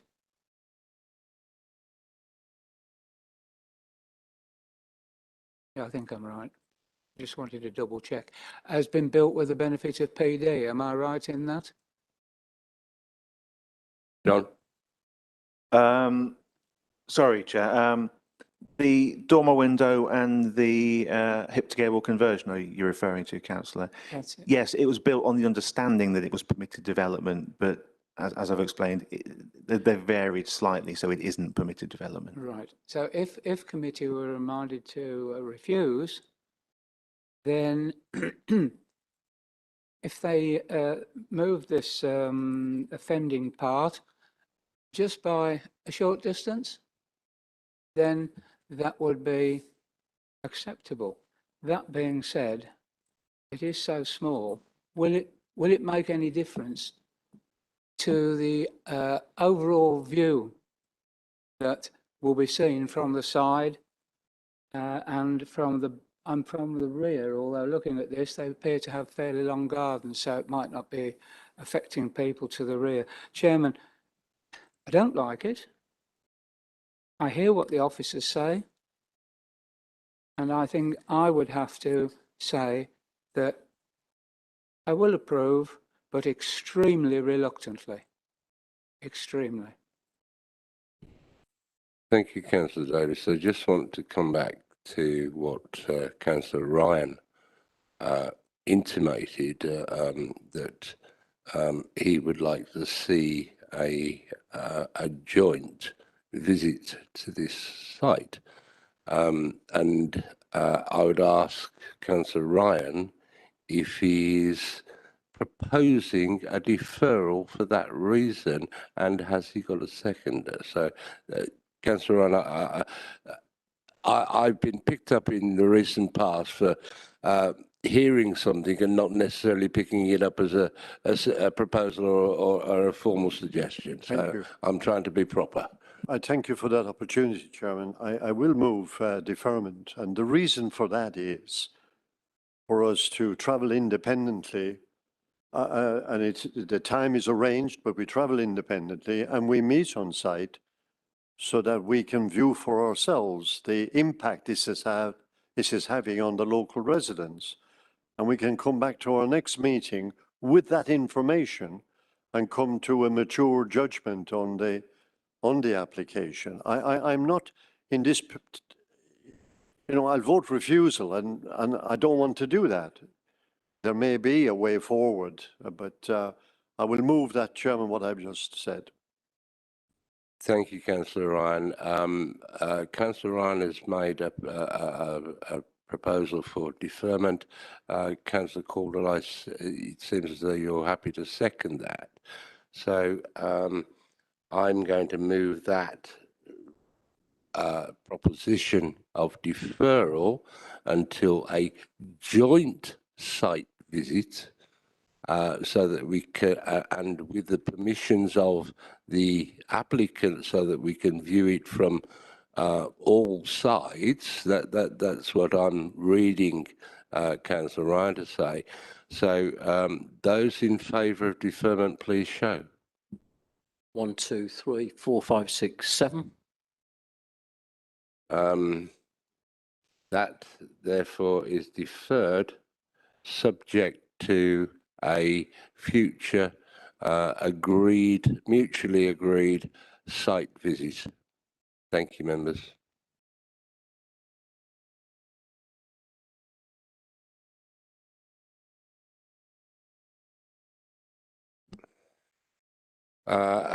Moving on, we move to the application at Barrier Farm, Lady Lane, Earlswood, on page 93 of your papers, members.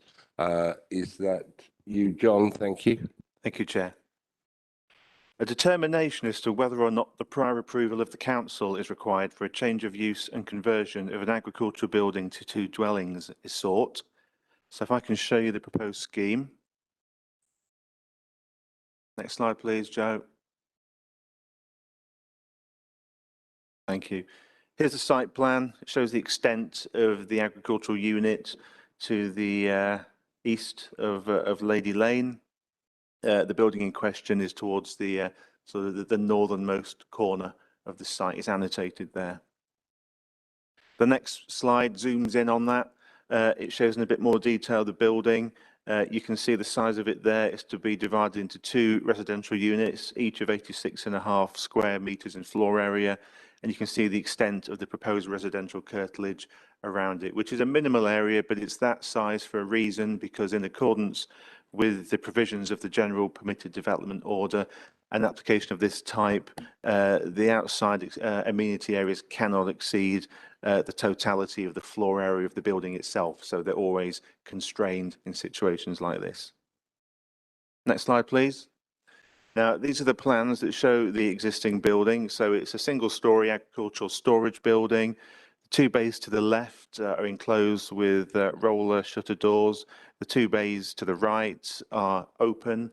The external elevations are clad in green box profile cladding, as is the roof, and it's generally of a sturdy timber construction with a concrete base.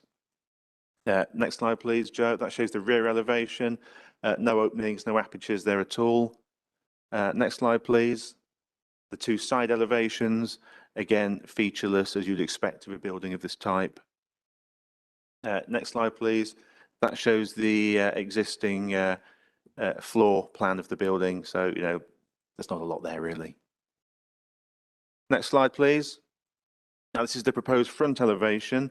And in terms of the alterations proposed, it's proposed to retain the existing green box profile cladding to the side, or to both side elevations, to the rear and to the roof as well, and to insulate and make goods internally. To the open front elevation, you can see there a network of oak timber framing that's to be inserted, and then all the gaps in between, which include windows and doors, are to be glazed. So we've got a wholly glazed front elevation retaining the open agricultural storage barn character of that building. Next slide, please.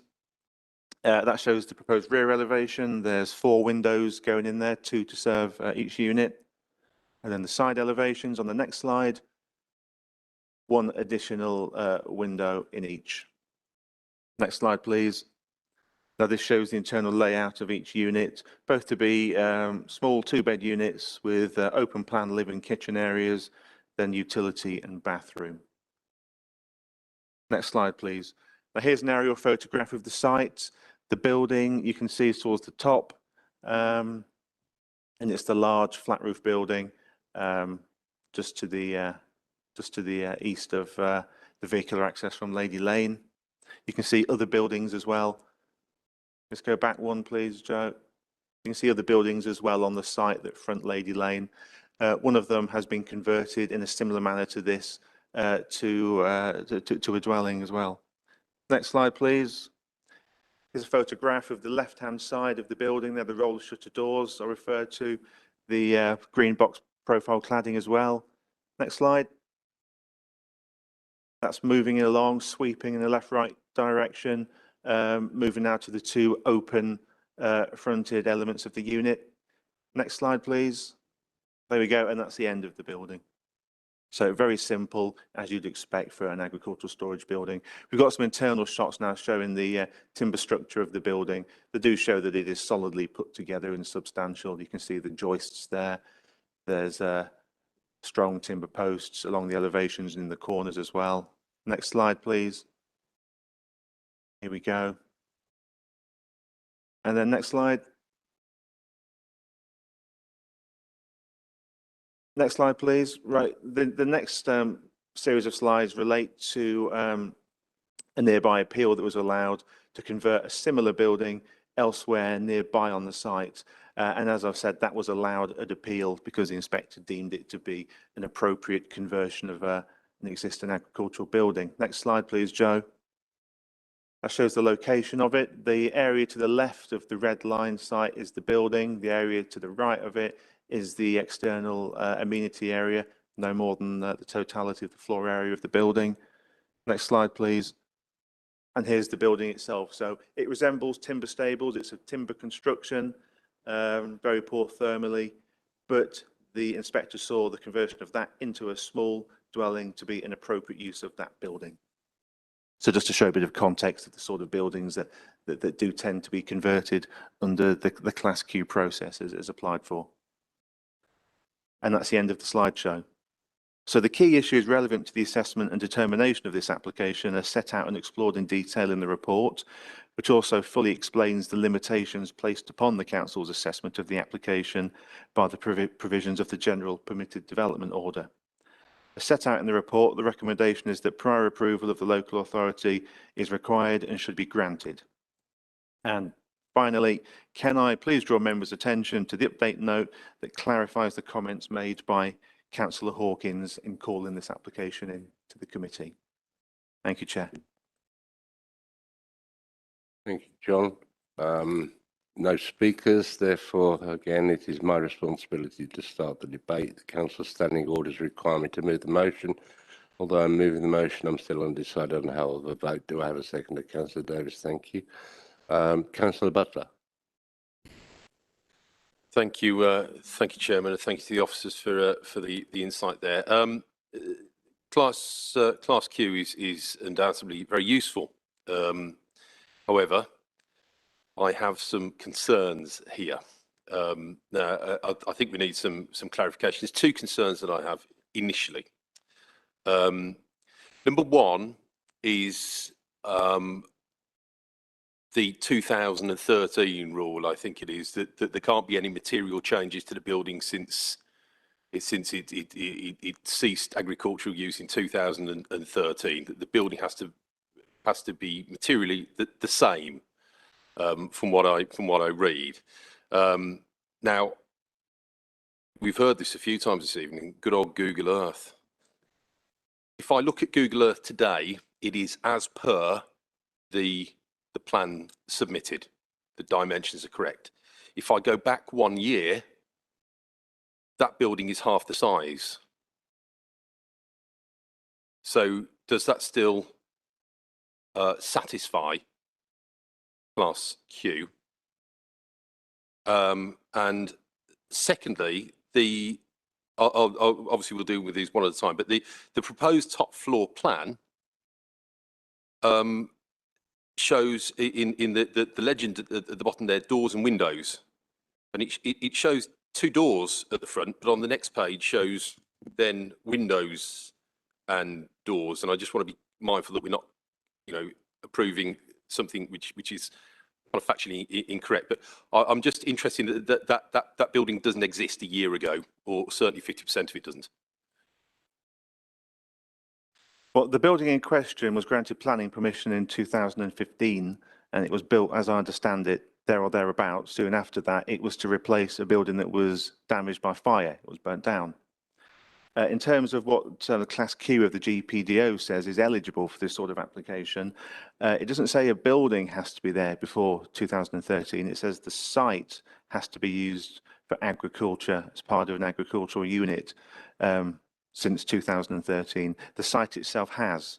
So the fact the building is a more recent addition doesn't mean it can't be considered under Class Q. Do you want to come back, Councillor Butler? You're looking quizzical. I am. So effectively, what that's saying is that we can put a building up, on an agricultural site last year, and that satisfies Class Q. Because that's not quite what I've read. If the building is put up under prior approval, which most agricultural buildings are, then that couldn't be converted. Buildings that are erected under prior approval cannot be converted under Class Q. If it was approved, though, by virtue of a planning permission, if there was no condition to the contrary, then potentially it could be.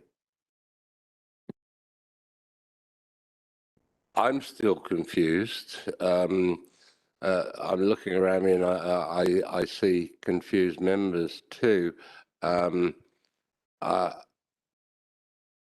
Councillor Butler, you seem to have a little bit of a handle on this. As I understand what's just been said, you can build a building for agricultural purposes and then a year later change it to domestic use under a prior notification for change of use.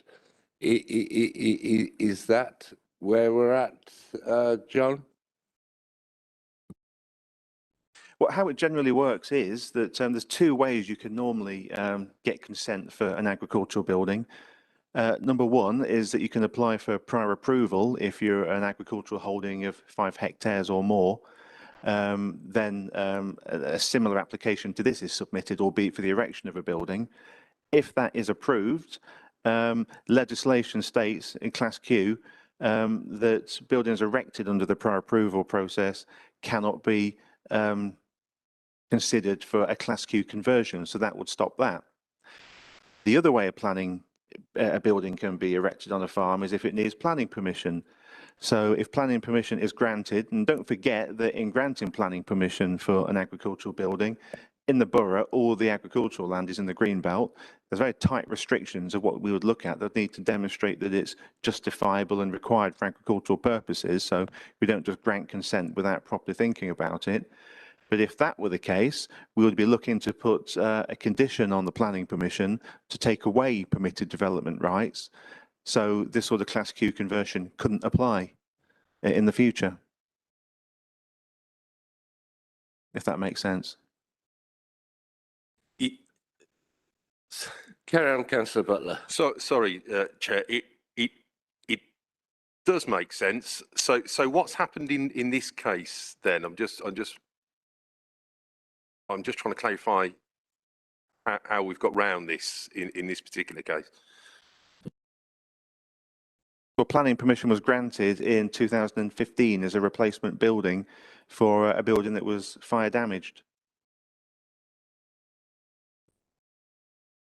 But with no conditions on there for Class Q or for not permitting Class Q. Not as far as I'm aware, Chair. Okay, I think the confusion here, or part of the confusion, is the previous planning permission. Let's take that out of the equation. It's built. They had planning permission, albeit via appeal. What I heard Councillor Butler saying, I'm looking at him for clarification, is that this building, according to his search engine, wasn't there 12 months ago, or it was smaller 12 months ago. That's what I thought I heard. Tell me whether I'm right or wrong, Councillor Butler.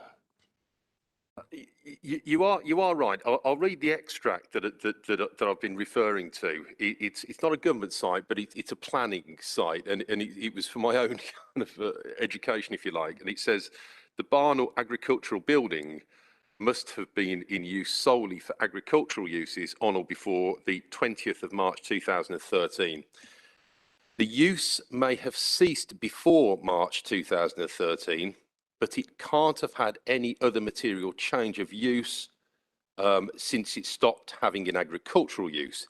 You cannot build a barn now and then convert it. You must wait the period of 10 years for any site that is newer than March 2013.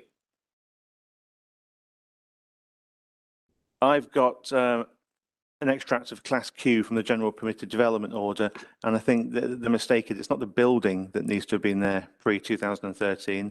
It says development is not permitted by Class Q if the site was not used solely for an agricultural use as part of an established agricultural unit on the 20th of March 2013.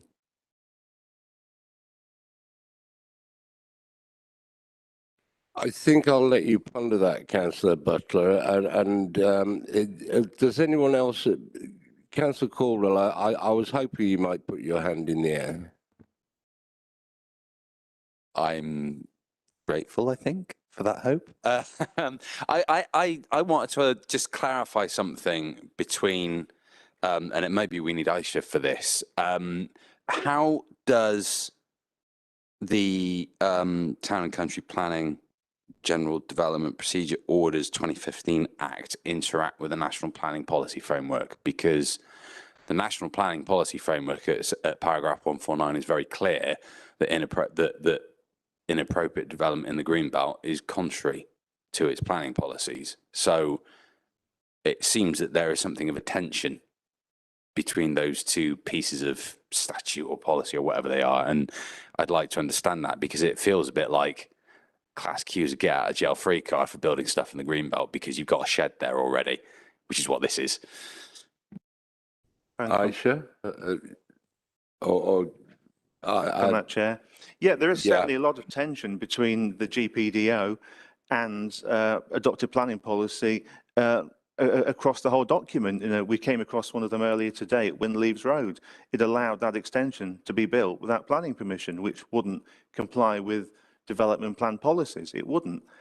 But the GPDO is a document that has to be read on its own and in its entirety, and that sets out very strict guidelines on what can and what cannot be considered. And in this instance, it sets out the 6 considerations that we can take account of. One of them is not Greenbelt policy. So yeah, the two are different and only allows the application of policy in relation to certain elements, which are those 6 elements that are set out in the report. Carry on, Councillor If I may, Caldwell. thank you. I'm just looking at, I have the legislation on my screen, and the 5th test is whether the location or siting of the building makes it otherwise impractical or undesirable for the building to change from agricultural use to a use falling within Class C3 dwelling houses of the schedule to use classes order. So if it's undesirable, which clearly it is under the NPPF guidance, then that seems to be a reasonable test for us to apply here. I'll just come back on that. Let's not forget the appeal decision that was allowed on the same site by the planning inspectorate when the same rules applied. And clearly the view of the inspectorate is not to take in Greenbelt considerations when assessing that. It's more of a functional assessment of whether or not it's suitable for conversion and use as a dwelling. Aisha. Thank you, Chair. Just a little bit of clarity, really. It is the site, as John said, that needs to be considered, and that's quite clear from the legislation. And with regards to the GPDO, it's almost like an overarching planning permission which the government has given to anything which this applies to. So therefore, the NPPF is a material consideration for planning permission purposes, not for this purpose. And our planning policies also saying this is not planning permission we're granted. We're just looking at that grant which has already been given by the government under the GPDO and seeing whether this instance it fits into that, if that helps. Thank you. Steve. Thank you. I am wondering that although there may well have been a decision that was overturned at appeal, that's not the decision that we're considering here. We're considering this application. And as we're told, we must consider each application on its merits. And to my mind, I don't think the application has merit. I think it is development in the Greenbelt that we shouldn't be encouraging. I believe that Q2E allows us to reject on the basis of it being an undesirable change of use. And the fact that that may have been overruled for another building doesn't mean it doesn't apply to this building. So on that basis, I think were we minded to refuse, we could do so on those grounds. Thank you. No, thank you. Councillor Ryan.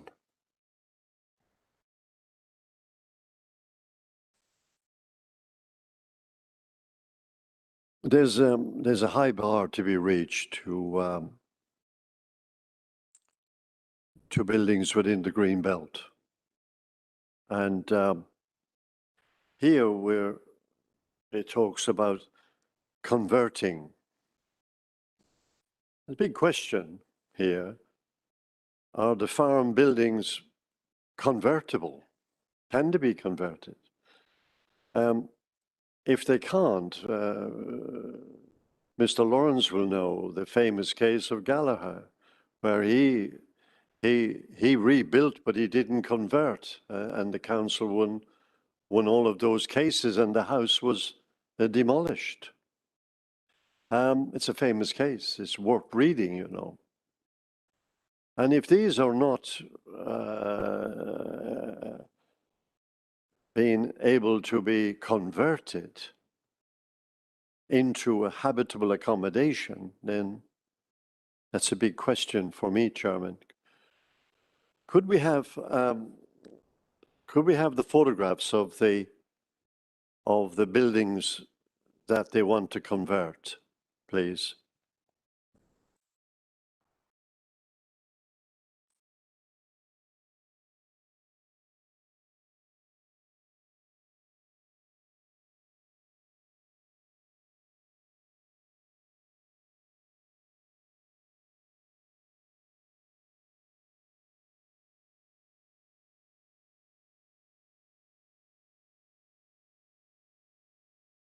Councillor Ryan, Joe, can you just go back to, for Councillor Ryan, can you go back to the pictures of the green building, please?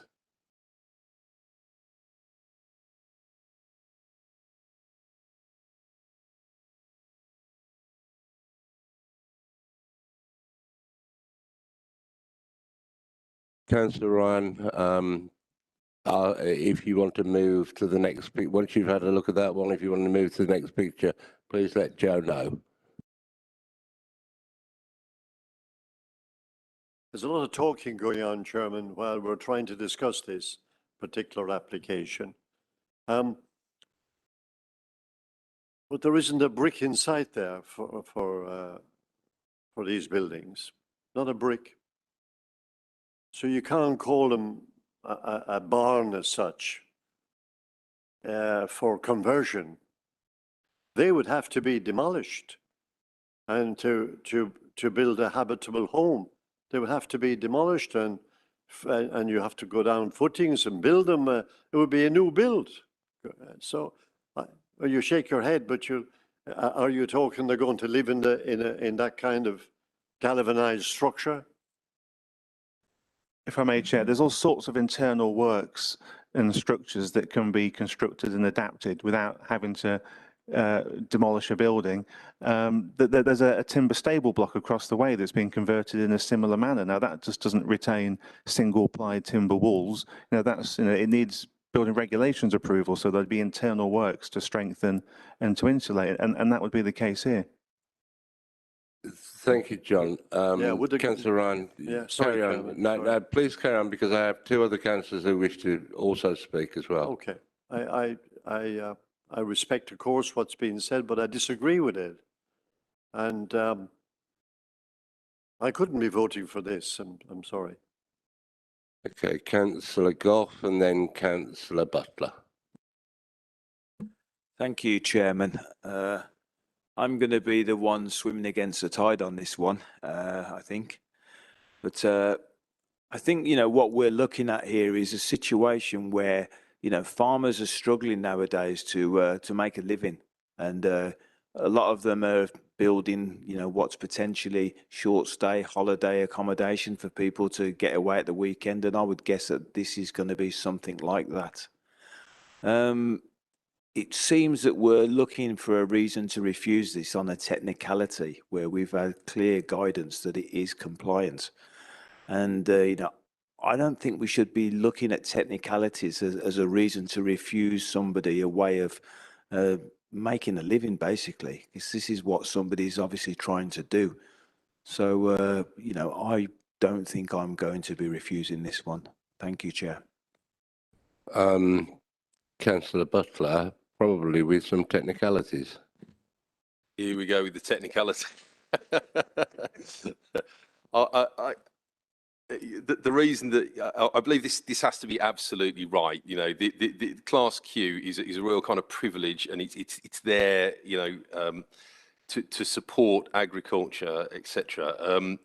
Now the barn that we're talking about was fire damaged back in 2000 or when it was 2014 or whatever, and a subsequent application went in for full planning permission for a pole barn, which is I think what we've been shown, and that is what we are converting. So that has to be correct in the first place, if you like.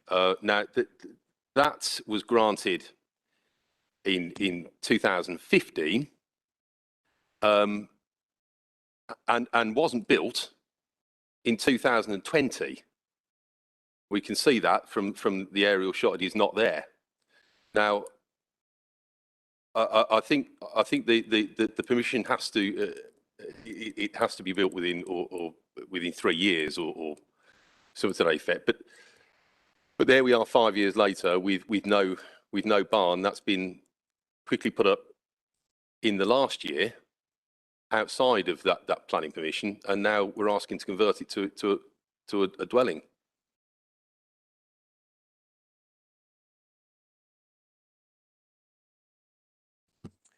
Okay. I'm going to move to the vote as we are at the moment, okay? The application of proposal of prior notification for the change of use is recommended for approval subject to conditions. Those in favour of approval, please. 1, Those against? 1, 2, 3, 4, 5, 6, 7 against. Thank you. Members, you will know that for us to refuse something against recommendations, we will need reasonings for approval.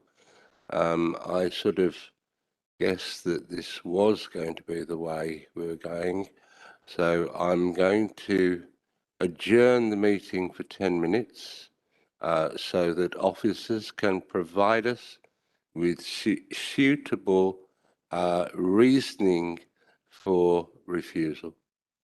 Okay?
refusal we require reasonings for that. John, you have got some reasonings that you'd like to put forward, please. So, sorry, Chair, the honour falls to me, I'm afraid. I beg your pardon, Mark. I haven't got eyes in the back of my head. It's most disappointing. But yeah, no, just thank you, members. Just to say, it's picking up really on the comments raised by Councillor Ryan and Councillor Caldwell in particular, I think, but also taking account of everything members have said over the course of the discussion. We'll be going with the suggestion of the applicant has failed to demonstrate that the building is capable of conversion without being substantially rebuilt, and therefore the proposal is considered contrary to Class Q Part 3 Schedule 2 of the GPDO. Councillor Butler, you want to say something? Thank you. It was I understand the vote's already been decided, but it was a point that I wish to make prior, and it was regarding the kind of detail that we've been provided with, and how we make our decisions. The barn itself, obviously there was an issue that we've highlighted about the time scales there, the construction of the barn. I know that isn't, doesn't necessarily have a bearing on the decision here, but things like the dimensions do, and the dimensions for that barn that were granted, for example, it said that it must be built in complete accordance with the details shown on the submitted plans, which were shown as 5 to 6 metre high pole barn. Yet the plans that we've been provided with show a 3.5 metre height in elevation, and it's, I'm not sure that this barn was correct in the first place, which really makes things difficult for us as far as decision making is concerned. My view on that would be that still comes under the reasonings that Mr. Andrews has given to us. That would be my interpretation of that, and I see you nodding, so I'm hoping you also agree with it, albeit that Councillor Caldwell wishes to speak. Whilst I am happy to go with the reasons for refusal set out by our very capable officers, and I wouldn't dream of arguing with them. Well, okay, Chair, maybe I would. There is another point that Councillor Butler pointed out to me during the adjournment that we had, which is that there was a condition on the 2015 application that said that the construction would begin within 3 years of that permission being granted. That is evidently not the case from the evidence that we've been able to find. That second barn did not exist in 2020. So that barn was built not in accordance with the planning permission that we have on record. And on that basis, I don't see how we could then reasonably consider this application on its grounds in any case. So I was just wondering what the position around that is from a procedural perspective as much as anything else. I think Mark Andrews is going to answer that for you, Councillor Caldwell. Thank you, Chair. And just to pick up the points raised, I think by Councillor Butler and by Councillor Caldwell jointly. In terms of whether it was built or not, the key would be whether the permission was implemented or not within those 3-year periods, I think, without checking the detailed wording of that condition. And if part of the barn was implemented and therefore commenced, then that permission would have been implemented. But I think notwithstanding the technicalities of the wording around the condition, I think Councillor Grintle is correct. That will be captured within the reason for refusal. And what we'll do as officers in terms of submitting what I fully expect may be an appeal to that decision, we will fully investigate the wording of those conditions and have a look at that, because potentially there is actually an enforcement case to be had there anyway against that permission. So we'll investigate that, we'll take that away, and it will all prove useful should there be a subsequent appeal. And would the Deputy Chair and I have view of that prior to publication, Mark? For final sign-off, is what I'm thinking. In terms of the wording of the refusal reason or of what we find in terms of our investigation against the matters raised this evening subsequent to that? So I think, sorry, just to be clear, I think in terms of detail reason for refusal, I think we've agreed that wording. Any work that we do subsequent to that, I suppose, would be part of potentially an enforcement case, but potentially any subsequent appeal that may therefore come in. I don't think we would necessarily need to clear that further unless it's something you would specifically request. I'm satisfied with that response, Mark. I misunderstood, perhaps, thinking that you were looking at a potential addition to the condition that you've already outlined. So I think we've made our views known to officers, and we all know here that they're very thorough in their job, and I'm sure that will be taken on board. So on the basis of the reasons for refusal that Mark Andrews has detailed, can I have a show of hands that for refusal based on those conditions? Reasoning, sorry. 1, 2, 3, 4, 5, 6, 7. Thank you. It's refused subject to those reasonings. Thank you.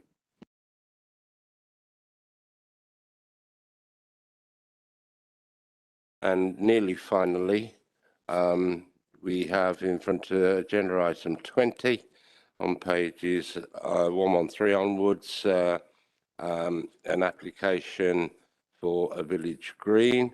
And Aisha, you're going to present that, yes? Yes, thank you, Chair. The council, next slide, please. The council is the registration authority. Aisha, can you get nearer to your mic? I know that your one microphone's not working, but I'd be obliged if you can get nearer to it. Thank you. Okay, is that better? Thank you. The council is the registration authority for the registration of town and village green applications under the Commons Act 2006. The Commons Regulations 2007 set out the process for registration, and Section 15.2 of the Commons Act sets out the requirements for registration. In this application, we received an application from September 2019 from the Parish Council in Berkswell for the registration of the land as a village green, and that's set out on page 121 of your pack. The land subject to this application is referred to as the Well area in Berkswell, and that's at page 120 of your application. The application was accompanied by a supporting statement from Berkswell Parish Council, signed 37 signed statements from local residents, and a letter of support from Berkswell Charities, who own most of the historic buildings within the centre of Berkswell. Next slide, please. The legal test is set out in Section 15.2 of the Commons Act, and that is a significant number of the inhabitants of any locality or of any neighbourhood within a locality indulged as of a right in lawful sports and pastimes on the land for a period of at least 20 years, and they continue to do so. So in essence here, there are 6 requirements of Section 15.2 that need to be satisfied. And I can confirm that based on the evidence that was submitted, these have all been met.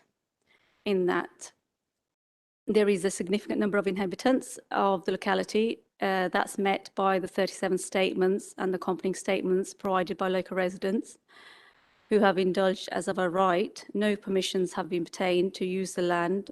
Its use has been openly without secret, so that's been met. The use has been of a lawful sport or pastime.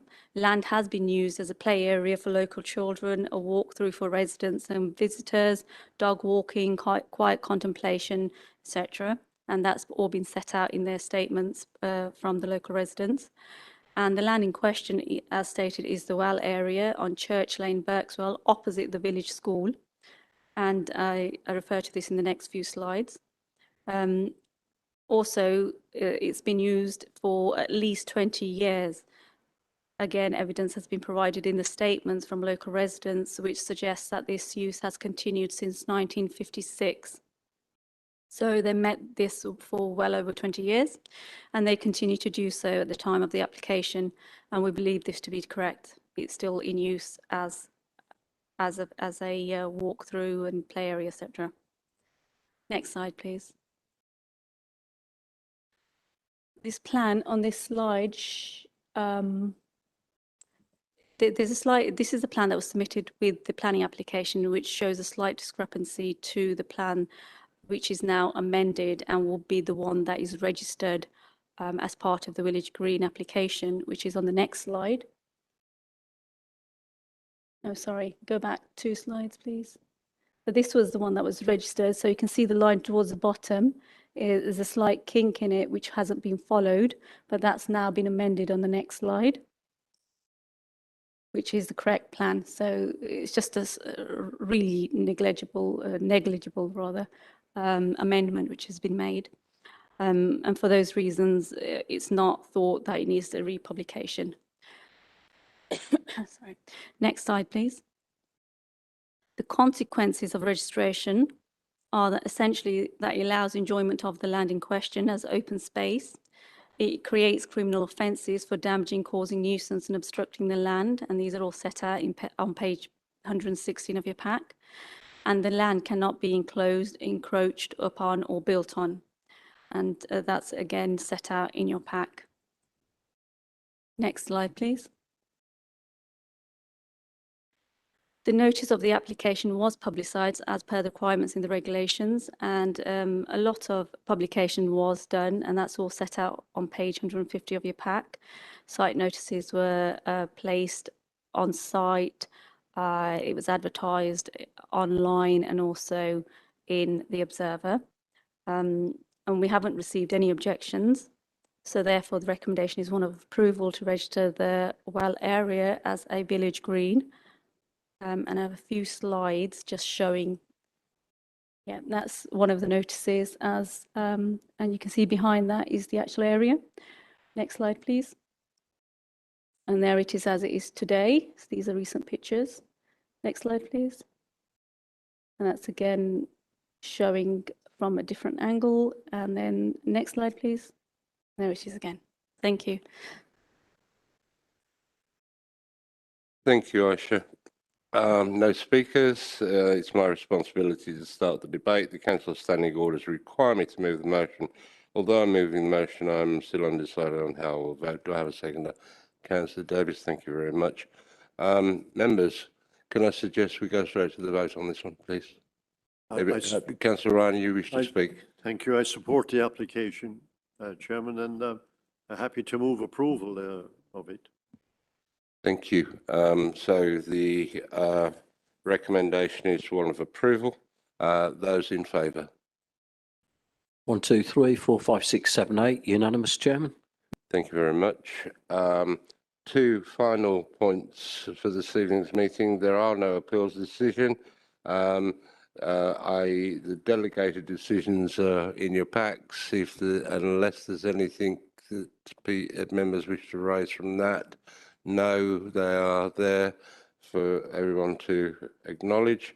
Therefore, that closes this session of the Planning Committee. Thank you very much for all coming along.